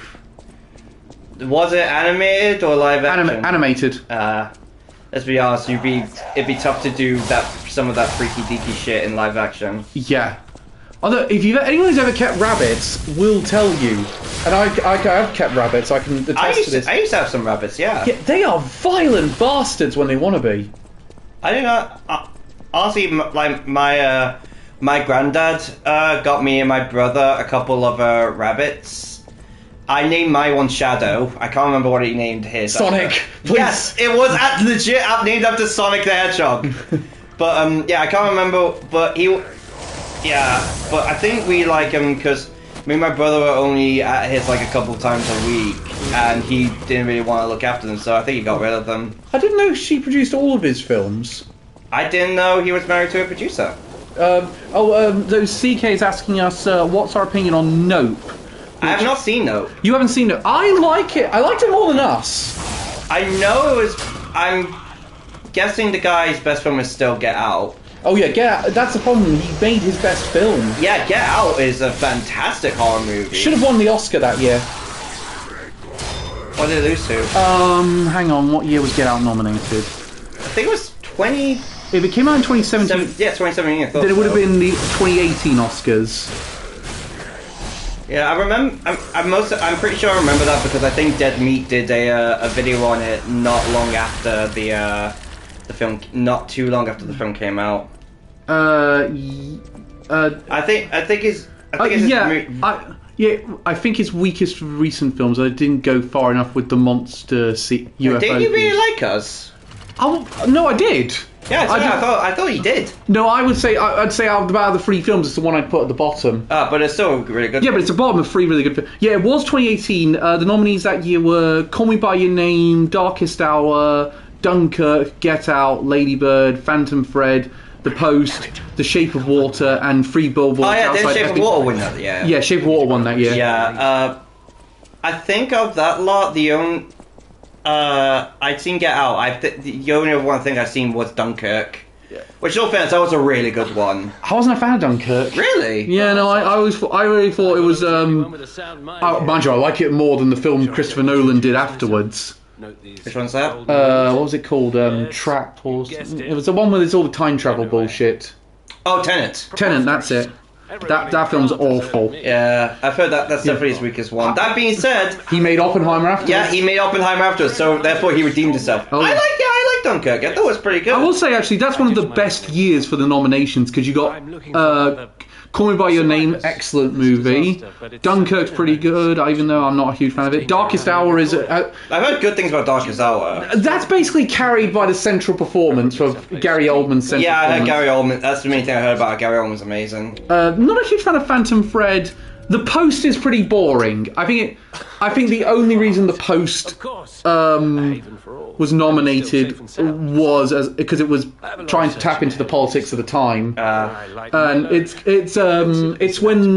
basically how the Washington Post made its name exposing Richard Nixon just before Watergate, and Free Billboards Outside Ebbing, Missouri. We have a peek at this collection, which you cannot get because none of which you can get because I've been using all the rare Ergo. Incidentally, of the Big 6 awards, Shape of Water won 2 of them because it also won Best Director for Guillermo del Toro. Oh yes, Guillermo del Toro. He is a living legend when it comes to directors. Gary Oldman won Best Actor in a Leading Role for Darkest Hour. Frances McDormand won Best Actress for 3 Billboards Outside Ebbing, Missouri. Sam Rockwell won Best Actor in a Supporting Role for 3 Billboards Outside Ebbing, Missouri. And Alison Janney won Best Actress in a Supporting Role for I, Tonya. That's... What awards did Get Out win? Because I'm pretty sure it won a couple. It won Best Original Screenplay. Sick. Let's see... No, that was the only thing I won, I think. Really? So that is a massive gloat, though. Not only did your first film get nominated for an Oscar, but it actually won one. Yeah, I'm looking over the... Sam Rockwell should have got it for Galaxy Quest. Oh yeah, absolutely. No, that's the only one it won. Although that year also Coco won Best Animated Film. Fuck yes! But to be fair... as good as the other nominees are, Your Name and Silent Voice should have been nominated. Yeah, I mean, I'll be honest, I would have voted against them. Coco's my favourite film. Yeah. that will obviously get the win for me. Can I point out that... Like, it's one of the few Disney films that has a twist villain that really works. Can I say I did see 2 of the other nominees, and they were... I've seen all the nominees, and 2 of them were worthy challengers to Coco. Even though I would have picked Coco out of all of these, because the nominees were... the other nominees were The Boss Baby, The Breadwinner. It's a really good film. Yeah, Coco is fantastic. Again, favourite film. It's so good. It really... I hate that they're doing a sequel. That film is so perfectly. It's about a girl disguising herself as a boy in Afghanistan to bring money home for the family after... Oh, I heard about that after one. her father is taken prisoner by the Taliban. So it's basically a Afghanistan version of Mulan? Basically, yeah. That sounds really good. Except she doesn't join the military, it's just making money. Although she does have to do it. I'm going to go back to Stargazer. It actually does go into a bit into detail about how people get radicalised. Oh. And but it's also Angelina Jolie was one of the producers on it, so she really got it over the wire. How long do we have left, by the way? 40 minutes. Oh, so got plenty of time. Ferdinand was nominated. Coco 2 was... Yeah, please. Because let's be honest, we're not going to top the first. No, we're not. Like, there's no reason for Miguel to go back to the world of the only reason I can think of that it would work is if it was based around, like, I don't know, Miguel's child or something like that. That could be interesting. Like, that's the... If we do that, I do not want to be about Miguel again. Ferdinand was nominated. Ferdinand, don't know that one. John Cena plays a bull. And Loving Vincent. That one. It's a biopic about the days after Vincent van Gogh died, and it's it's the first animated film to be done entirely through oil-coloured animation. That one! Oh, yeah, I remember hearing about that one. Like, it was all done through watercolours and shit. Yeah, Chris O'Dowd's in it as well. Oh, damn. Yeah, no, he plays Vincent's brother, Theo. The Archbishop was a true Actually, speaking of... For some reason, some of my most wanted movies series is the Tinkerbell series. Give me the strength to carry on. Don't know, really. There's a Tinkerbell series? I know Disney did a whole bunch of... Reese had a comment as well. I'll just get that. At least the original director and co-director are set to return for Coco 2. I still don't want another one. What happens there is Pixar does this all the time where they basically make what's known as brand deposit films. So these films basically guarantee to make a load of money, so they've got more legroom to make something more creative next time. So they do Coco 2 so they can make something like Soul. Yeah. Or they do... as long as it's not as bad as Lilo and Stitch remake, I'm good. Yeah, my thought process is I don't think it will be bad. I'm certain they'll do something to pull it off, but it's not going to be as good. I reckon it's going to be like Inside Out 2. Just maybe. I just don't... Has its good moments, but it's a bit predictable. I mean, I've heard really good things about Inside Out 2. Yeah, again, it's just a little predictable. That's my only... What's your... Actually, question for you. Best Disney Pixar film?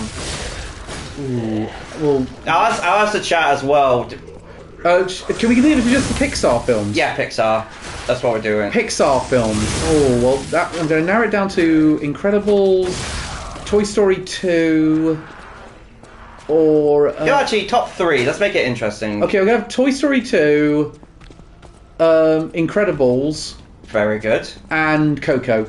All 3 of them are... Oh, damn, I wasn't expecting Coco to be that high for you. No, I love Coco. Oh, yeah. I mean, number 1 for me is obviously Coco. Number 2 is actually Finding Nemo. Oh, Finding Nemo's great, yeah. Up until Coco, that was my favourite Disney Pixar film. I loved that. Like, fun fact, that film was what got me into video games. That is amazing. Because I really, really love Toy Story, Incredibles, Coco, Cars. Cars is in the top 5. Oh, wow. I mean, I'm not complaining. I'm actually one of the few people that does think Cars is pretty good. But, yeah. But yeah, I think that's just for the Jeremy Clarkson cameo. Like, with Finding Nemo, I really, really loved that film when I was like 5 years old. And it was the first film, and I really wanted to get to try the video game for it because I kept seeing the advertiser just like, Dad, I want that. And so my dad got me and my brother a GameCube for Christmas that year. And that is legit how I got into video games because of a fucking fish movie. Oh, amazing. Also, the PS2 game was amazing. Oh, the Finding Nemo game was great. Reed says, I love Cars, it's severely underrated. Oh, yeah, I think it's underrated. I think it got massive amounts of hate because of the sequel. Nah, people were hating it from the beginning. I've not quite got the hate, because it's not the worst thing ever. Yeah, I like Cars. I still honestly kind of like Cars. I don't think it's nearly as bad as other people say it is. Yeah, like, Cars 2 sucks. Cars 2 and 3... Cars 2 is terrible. And Cars 3 isn't very good. 3's okay. 3's okay, but yeah, honestly, I think Cars is still fairly good. I haven't said my third one. You know what? Third one is Monsters Inc. Monsters Inc. is pretty good. Monsters Inc. is really good. I still say it's probably Disney's best twist villain. Mr. Waternoose is great. No, I'm going to go for their best twist villain is Ernesto Cruz. Ernesto de la Cruz, you say him? Yeah, because I actually thought they were just going to make him a windbag for most of the movie. I didn't realise they were going to turn him full villain.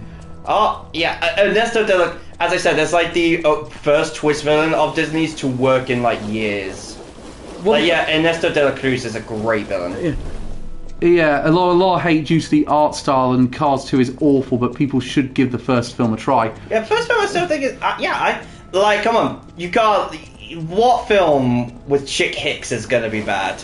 Or Chick Hicks is a great character. Cut sugar! I don't like... the one thing I'm not a huge fan of is John Mayer's cover of Route 66 at the end. Yeah. Because Route 66 is one of the best songs that Chuck Berry ever wrote, and he does not do that song justice. What are you trying to do here? I'm trying to get over to another bit to the boss bit, because I have to go down that ladder, but I can't. But I'm trying to remember. Isn't the lift over there part of it? No, that's how I got to Alidoro before. So, oh wait, maybe I think is it up here, or is this where No, this is where I came from. Wonder why no one mentioned Lightyear. Oh, but Lightyear's so good. I mean, they have the lesbian kiss. I don't hate Lightyear. They ruined Zerk's character. I must be honest, when I first saw it, I thought, well, that's an interesting idea for Zerg, but... No, that was a terrible idea for Zerk. But they don't execute it very well. Yeah, it's Lightyear's bad. Oh, there it is. I completely missed those stairs. What a thing to miss. Lightyear is just so boring and dull. I remember, So you were just Jeremy Clarkson, just bored. Boring.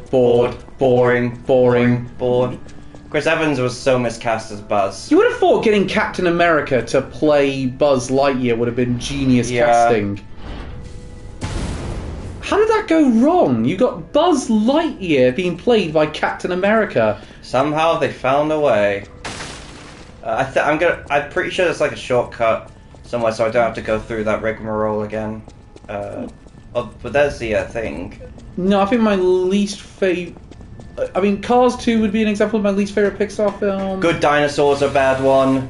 I don't mind Good Dinosaur as much. That one. Planes is terrible. Planes just sucks.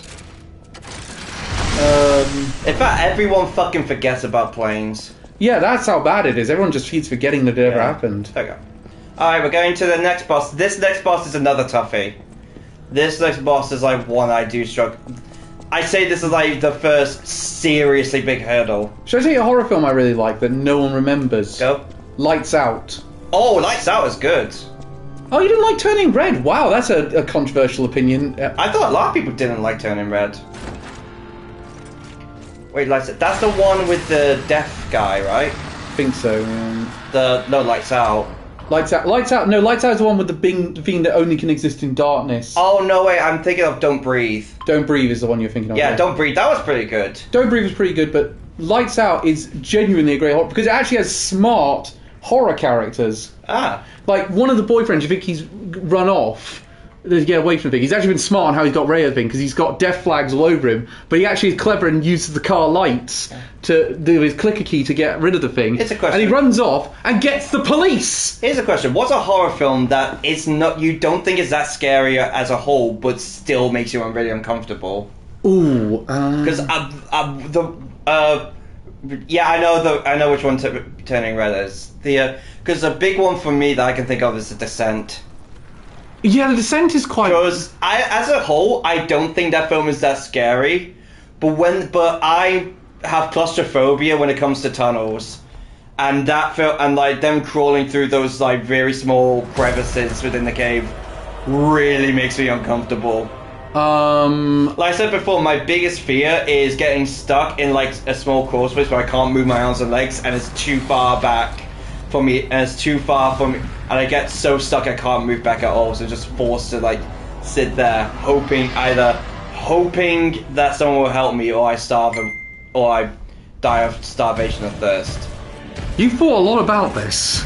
It's a big fear. I do not like it. Well, it's a very specific one, but it's one that freaks me out. Okay, so I feel it's not particularly scary, but it's very... But one that freaks you out personally. Yeah.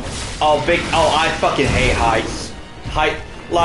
Okay, I'm gonna tell you, you know what, you do yours first, and I'm gonna tell you a story of me and Air Cadets. I'm trying to think now, because I'm thinking, I was going to say the lighthouse, but lighthouse is pretty scary, actually. Lighthouse is scary, yeah. Maybe the witch. No, the witch is really scary. Yeah, actually, yeah. Despite what idiots tell you, it is really scary. Let me think. What's the story, Palamori? What didn't you like to know? Let's see. Midsummer? Yeah, Midsummer is probably a good example there. Do you think that's one? Because it's not a particularly like terrifying film, but it really unnerves you. Well, it's basically just a remake of The Wicker Man. Oh, actually, in that case, Perfect Blue is a really good one. Perfect Blue is... Nothing in that film is especially scary to me, but after finishing it, I felt so viscerally uncomfortable. Yeah, but that's the thing, Satoshi Kon... Like, if I didn't go out, take my dogs out for a walk afterwards, I probably would have felt that fear the rest of the day. Like, Satoshi Kon... He does make films that are meant to be... He's basically... He makes films to really say Japanese society is actually kind of fucked. Yeah.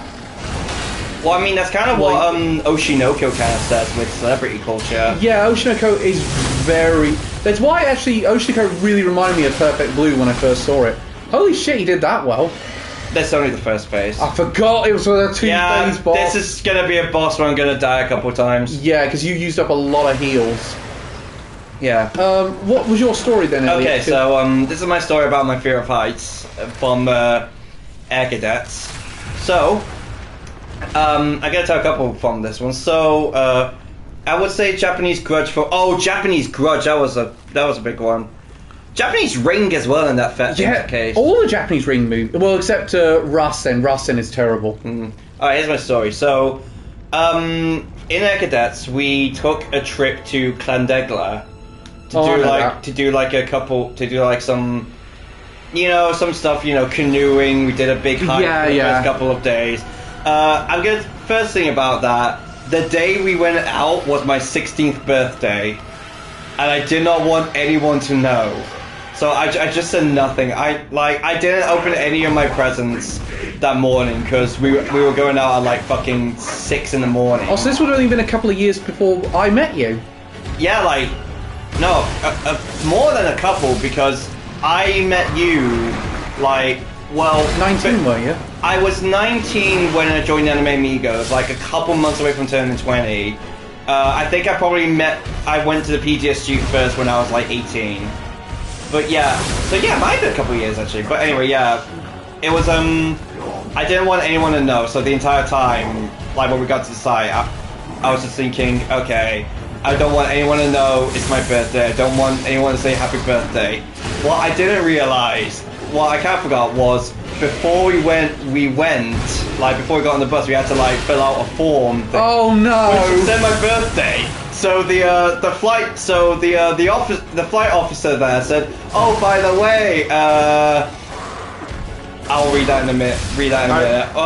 So on the way, he said, or when we got to the site, we went, oh, before we do go out for a walk, there's someone's birthday. I went, oh no! And so as I said, I did not want people to know it was my birthday, and yet I had a bunch of people sing happy birthday to me before we went on a really long, tiring hike. And I was just like, oh, fucking hell. Thankfully, no one wished it to me separately, Like, I did have one girl ask me, say happy birthday, and ask me, did I get anything? Just like, what have I got for my birthday? I don't know. I left at I didn't open anything because we had to leave at like 6 in the fucking morning.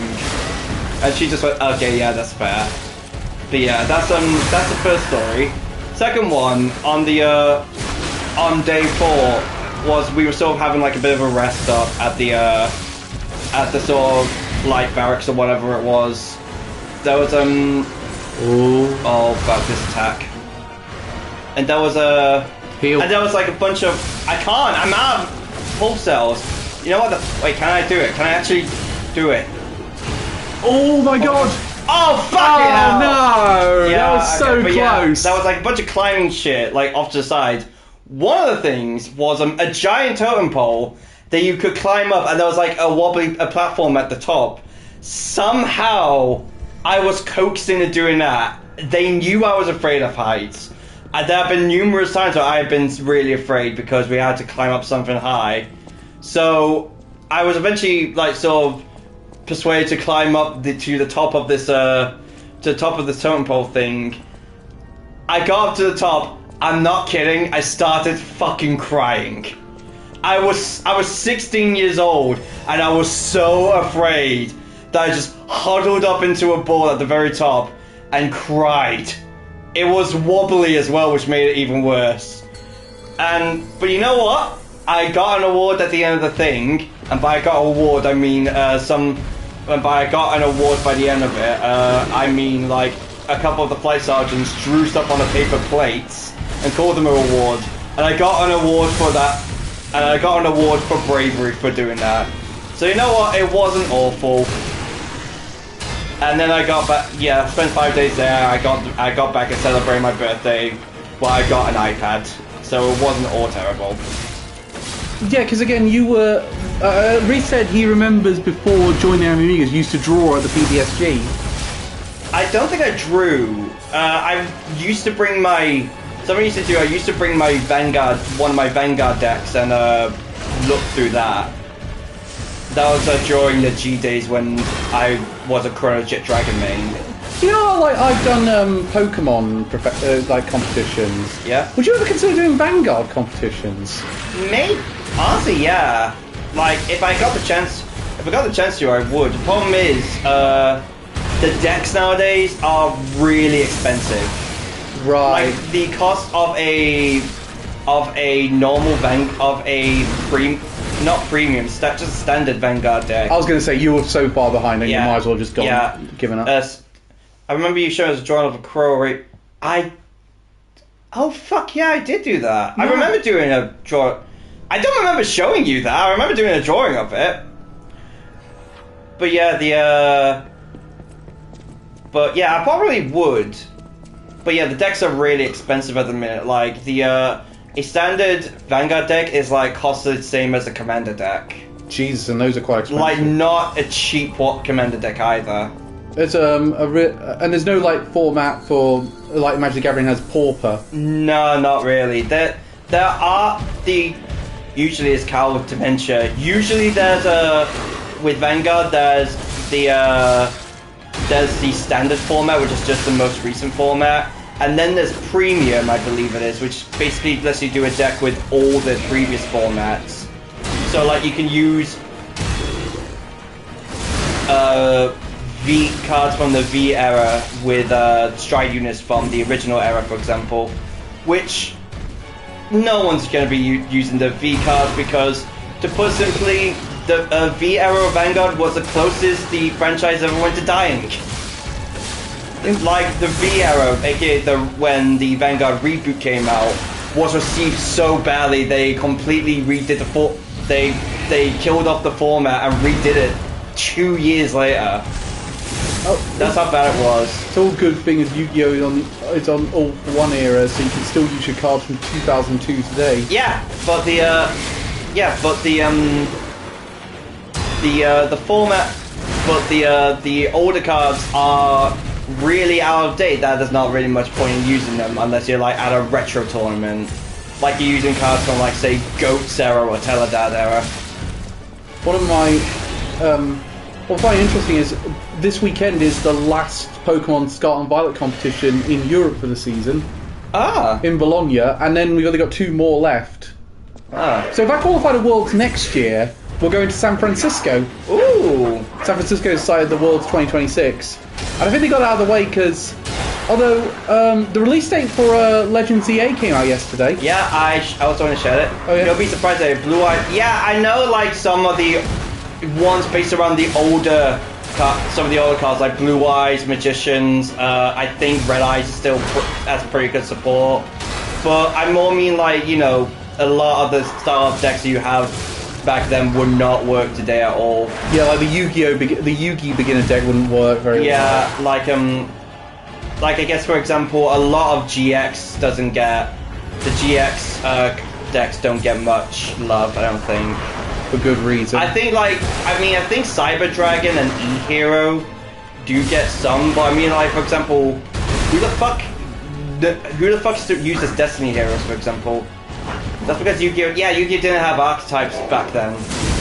It was mostly like just general type and attribute decks. I think were the good ones. Like I used Spellcaster a lot back then. Yeah, I use the one I'm using at the minute in I'm doing a bit of mix and match with my current deck on Yu-Gi-Oh! Early days. No, Heroes is most supported in the deck. There's your Heroes and stuff. Oh right. Yeah, the Destiny Heroes still use right, which is weird because they're rubbish. Yeah, because I think that's Heroes in general because I haven't seen any support for Destiny Heroes specifically. Yeah. Evil Heroes just got a wave of support. Because I mean, for Elemental Heroes, I know for a fair bit of time after GX did get a decent amount of support, but Destiny Hero. Okay.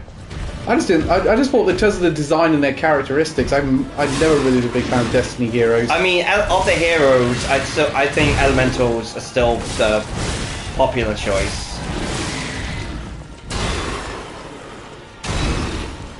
But I know Cyber Dragon is still fairly popular. Like that's gotten quite a lot of good support.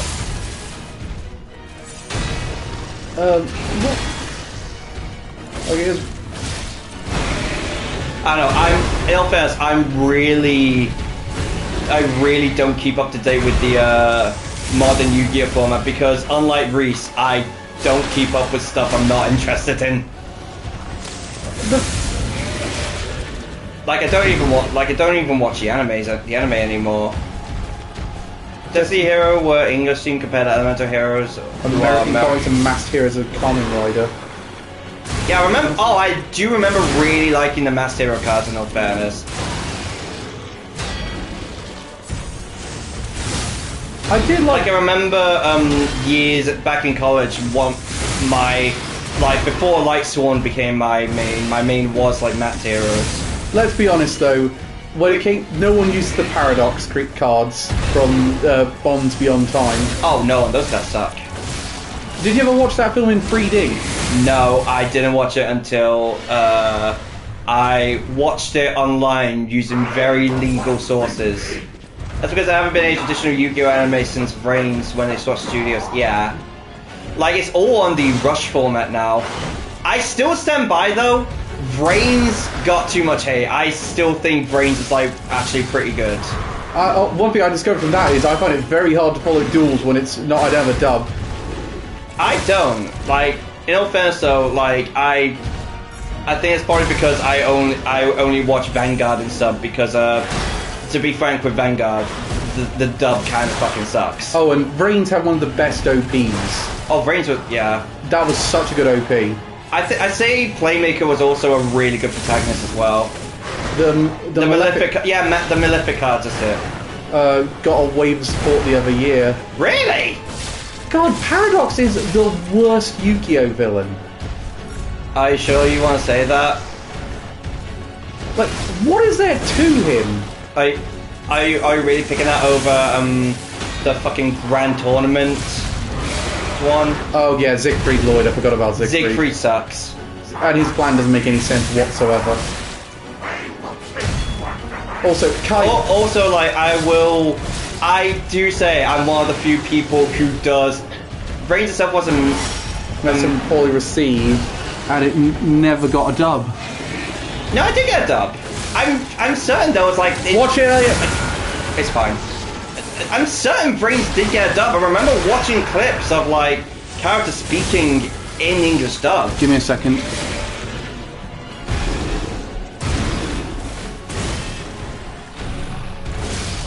There's some card games on motorcycles. Probably don't. I don't know if it will be on Crunchyroll. No, in fact, Brains is gone from Crunchyroll. Wait, it's gone? Yeah, seriously. You type Wait, look up Brains. Just go on Google and look up Yu-Gi-Oh! Brains dub then, because I'm certain it got one. Oh no, there it is. There's Brains. It's not on Crunchyroll. I'll double check though. Yeah, I'm certain it got one. I remember seeing clips on YouTube, like of an English dub of it. You sure it's not a fan dub? Maybe. I'm not sure. The first season is fully dubbed and available on Teletoon. Yeah, it did get dubbed. It got. Yeah, I told you it got dubbed. In Canada. In Canada, yeah. It still got a dub though. Yeah. But I know Sevens and Go Rush didn't. The thing is though, it does feel like all the Yu-Gi-Oh! Series post the end of Duel Monsters was to do with the fact of they wanted to just keep the card series going and have a justified reason to keep the card series going. I mean, in all fairness, each series did still get a manga done by Takahashi. It wasn't done by the actual dub team from the rest of the franchise. The first season was dubbed, the rest was dropped. Yeah, in all fairness, that happened with like most of the Yu-Gi-Oh! Anime though. Like pretty much every Yu-Gi-Oh! Anime their final dub did not get the final season did not get a dub. Happened with GX, happened with 5Ds. I think it happened with 5Ds though. Yeah, because that had 3 seasons in it. Yeah, which made Bonds Beyond Time a bit difficult to follow because they were characters commenting on stuff that happened in the final seasons of each of the series. Yeah, 3 seasons, and yeah. Oh, incidentally though, Brains did. I thought Brains only got 2 seasons. No, it got 3.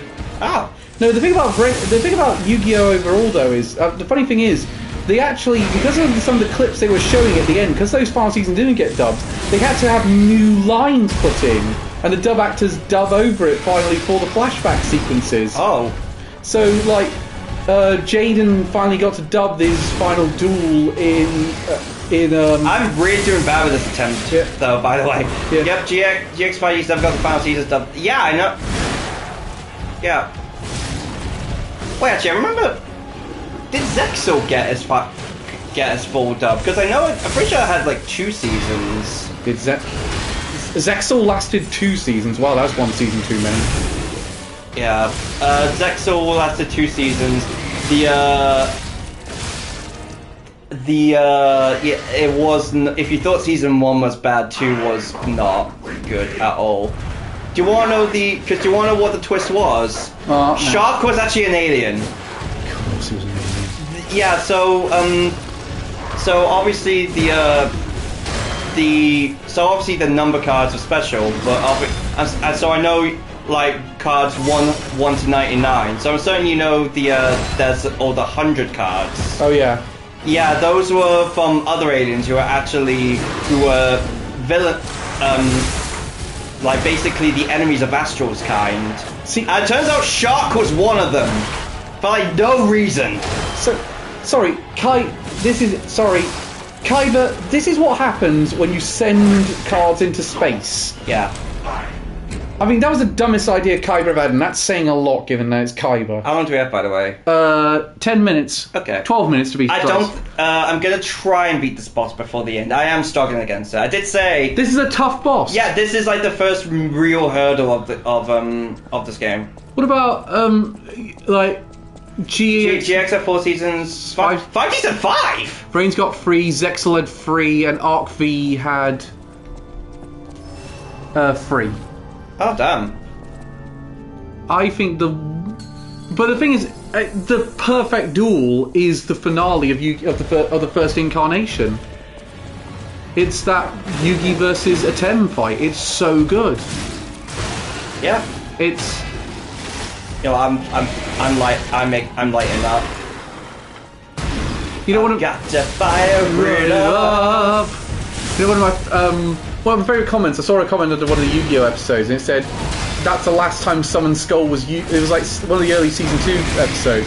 That was the last time Summon Skull was used until the final duel. Oh, wow. So it's to say, they didn't have Summon Skull show up for several seasons.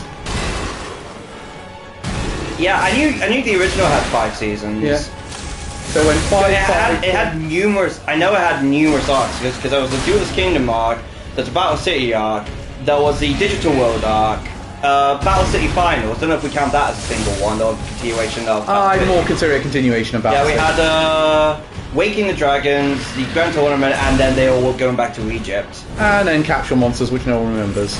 Oh fuck! I forgot about Capture Monsters. Capsule Monsters. I actually used to like Capsule Monsters when I was younger. I don't anymore. They really tried to turn that into a thing and it never quite worked out. Yeah. Wait, does it technically have 6 seasons if we count Yu-Gi-Oh! Season 0?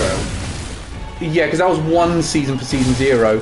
Which, having now read a lot more of the original Yu-Gi-Oh! Manga, they took a lot of liberties when adapting that for Season 0.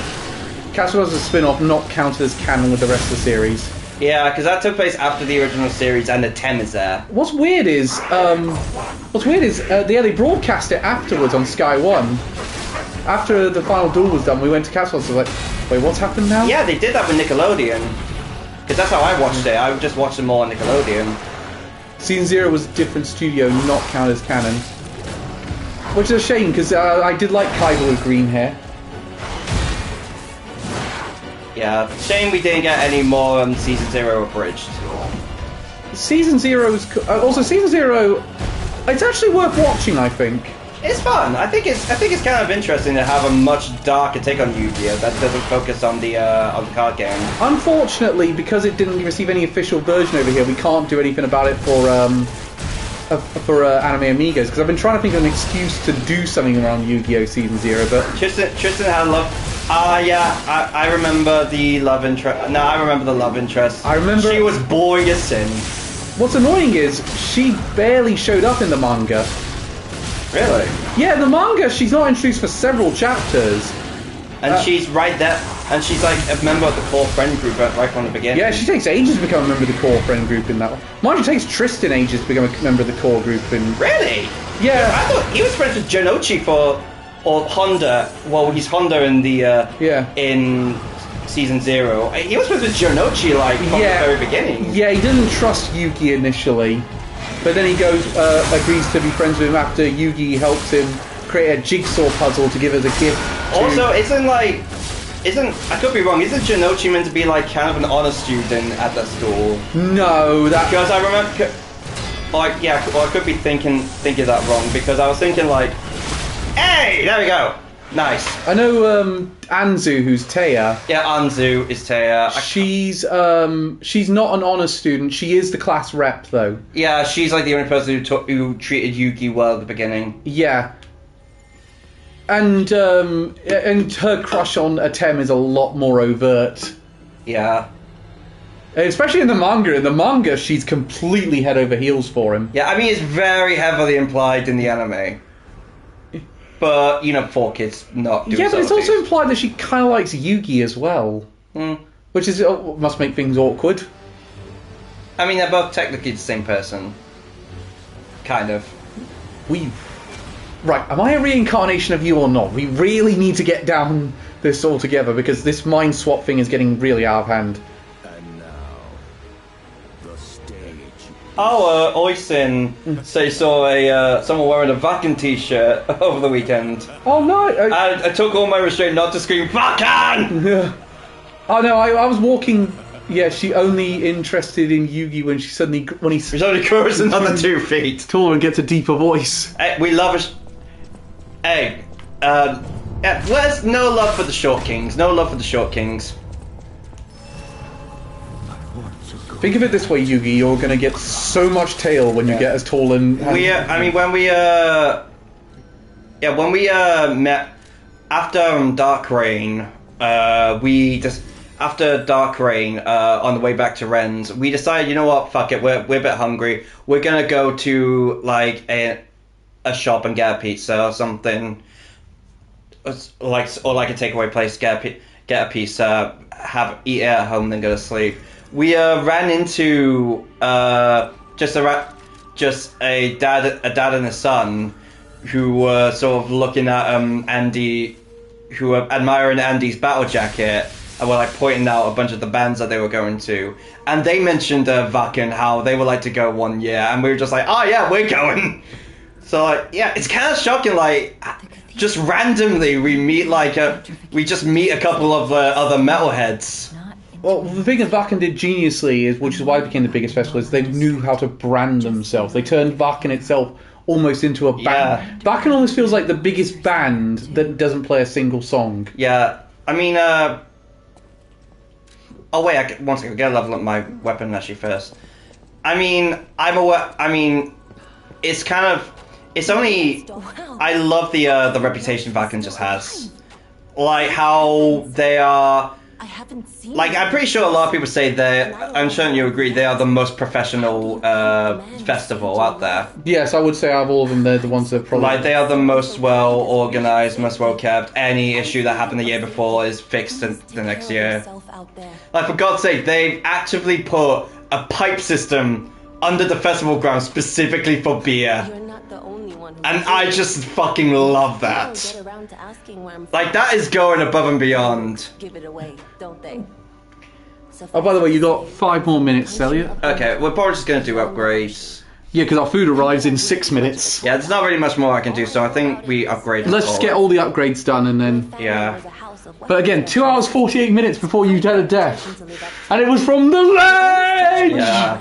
Yeah, in all fairness, I did better against that boss than I thought I would. I love the fact there's been a visible Zapdos on screen the entire time. No one pointed it out. You guys need to be more observant. You haven't realised Calvin's dick has been out the entire time. Not again, Calvin, seriously. Oh, God. This is what I get for breaking all my pants. Actually, that's something I kind of realised. Your pants are broken. No, just quickly. Can never escape gravity. It's been 3 months since we started streaming together now. Oh, bloody hell. Yeah, we started like end of February. Sly Cooper, Split Fiction. We started with Warriors Abyss. Yeah. Which you never want to see me play again. Yeah. I was about to say you were okay with that. I thought, well, He was going to I'm say... gonna keep this one upgraded because it's good for what against enemies that are fire resistant. I didn't get any quartz during that one, did I? No. And one sec, I can't create any. I don't have a Legion plug to craft. Not yet, because not yet. This is a one I'm going for. Oh, that's a good one. It's really good. Well, once we get it, we can make that one. I think surely it's just upgrading levels now. Maybe. I haven't actually took this guy yet. Which, yeah, oh yeah, that reminds me. I'm going to also get a technique handle, and I'm going to get that as well. If he turns out... Because of this... If he turns off all the accessibility options, he could play Doom the Dark Ages on stream as not even Cal can screw that up. Nah, he's still banned. Yeah, so basically it's just like... Yeah, this basically just scales your weapon with a certain... attribute. With a stat better. So this will scale with technique more. I'm gonna save the other one for the next couple of weapons we're gonna get. Oh wait, no, I don't have any quartz. Don't know why I'm gonna. I'm just gonna level up then. You're full of surprises. A puppet that keeps changing, keeps growing. I can feel a change in your ergo. Change is never easy. Look at me. A human trapped in the shackles of the past. How far did you get into this game again, by the way? Oh god, I did get past Romeo in the Xbox. I know you got past Romeo. I think you got up to one boss in particular. Yeah. That was not that you kind of gave up against. I was one I remember struggling against as well. Yeah, and I remember you saying at the time, yeah, no shame there that I'm struggling against this one. Yeah, Oh god, what do you guys think? Ren's watch both films tomorrow? I think he'll be watching. He'll be picking me up. And he'll be watching them on the drive up. Let's have about Vitality. The funny thing is, I actually watched I watched Boy and the Heron today. I watched it yesterday, and I watched Spirited Away the day before. Yeah. Fucking hell, I forgot how good of a film Spirited Away is. Well, the funny thing is, I watched Boy and the Heron for the first time since seeing it at the cinema. Alright. I remembered why we didn't do an Anime Amigos on it. It came out on Boxing Day that year, so we were all off on break. Right. That's why we never did a Boy and the Heron thing. And then, of course, like we had Anime of the Year to do, and then we had Anime. Yeah, we just sort of got, because it came out on Boxing Day, we just didn't have time to do something around it. Yeah, I didn't go to see it anyway. Like, I did. I went with my mum and my uncle. Yesterday was the first time I actually saw it. I went with my mum and my uncle on that one. Okay, that's it for us then. Thank you very much for joining us. We'll be back. We'll be back. Tomorrow? Tomorrow for Anime Amigos. Woo! Watch us do talk about Boy and the Heron, Spirited Away. See which one's better. In a best of 5 match. Yep. Watch me talk about the third Studio Ghibli movie I've ever seen. Thank you very much for joining us, guys. Take care, y'all. Night night. I will handle this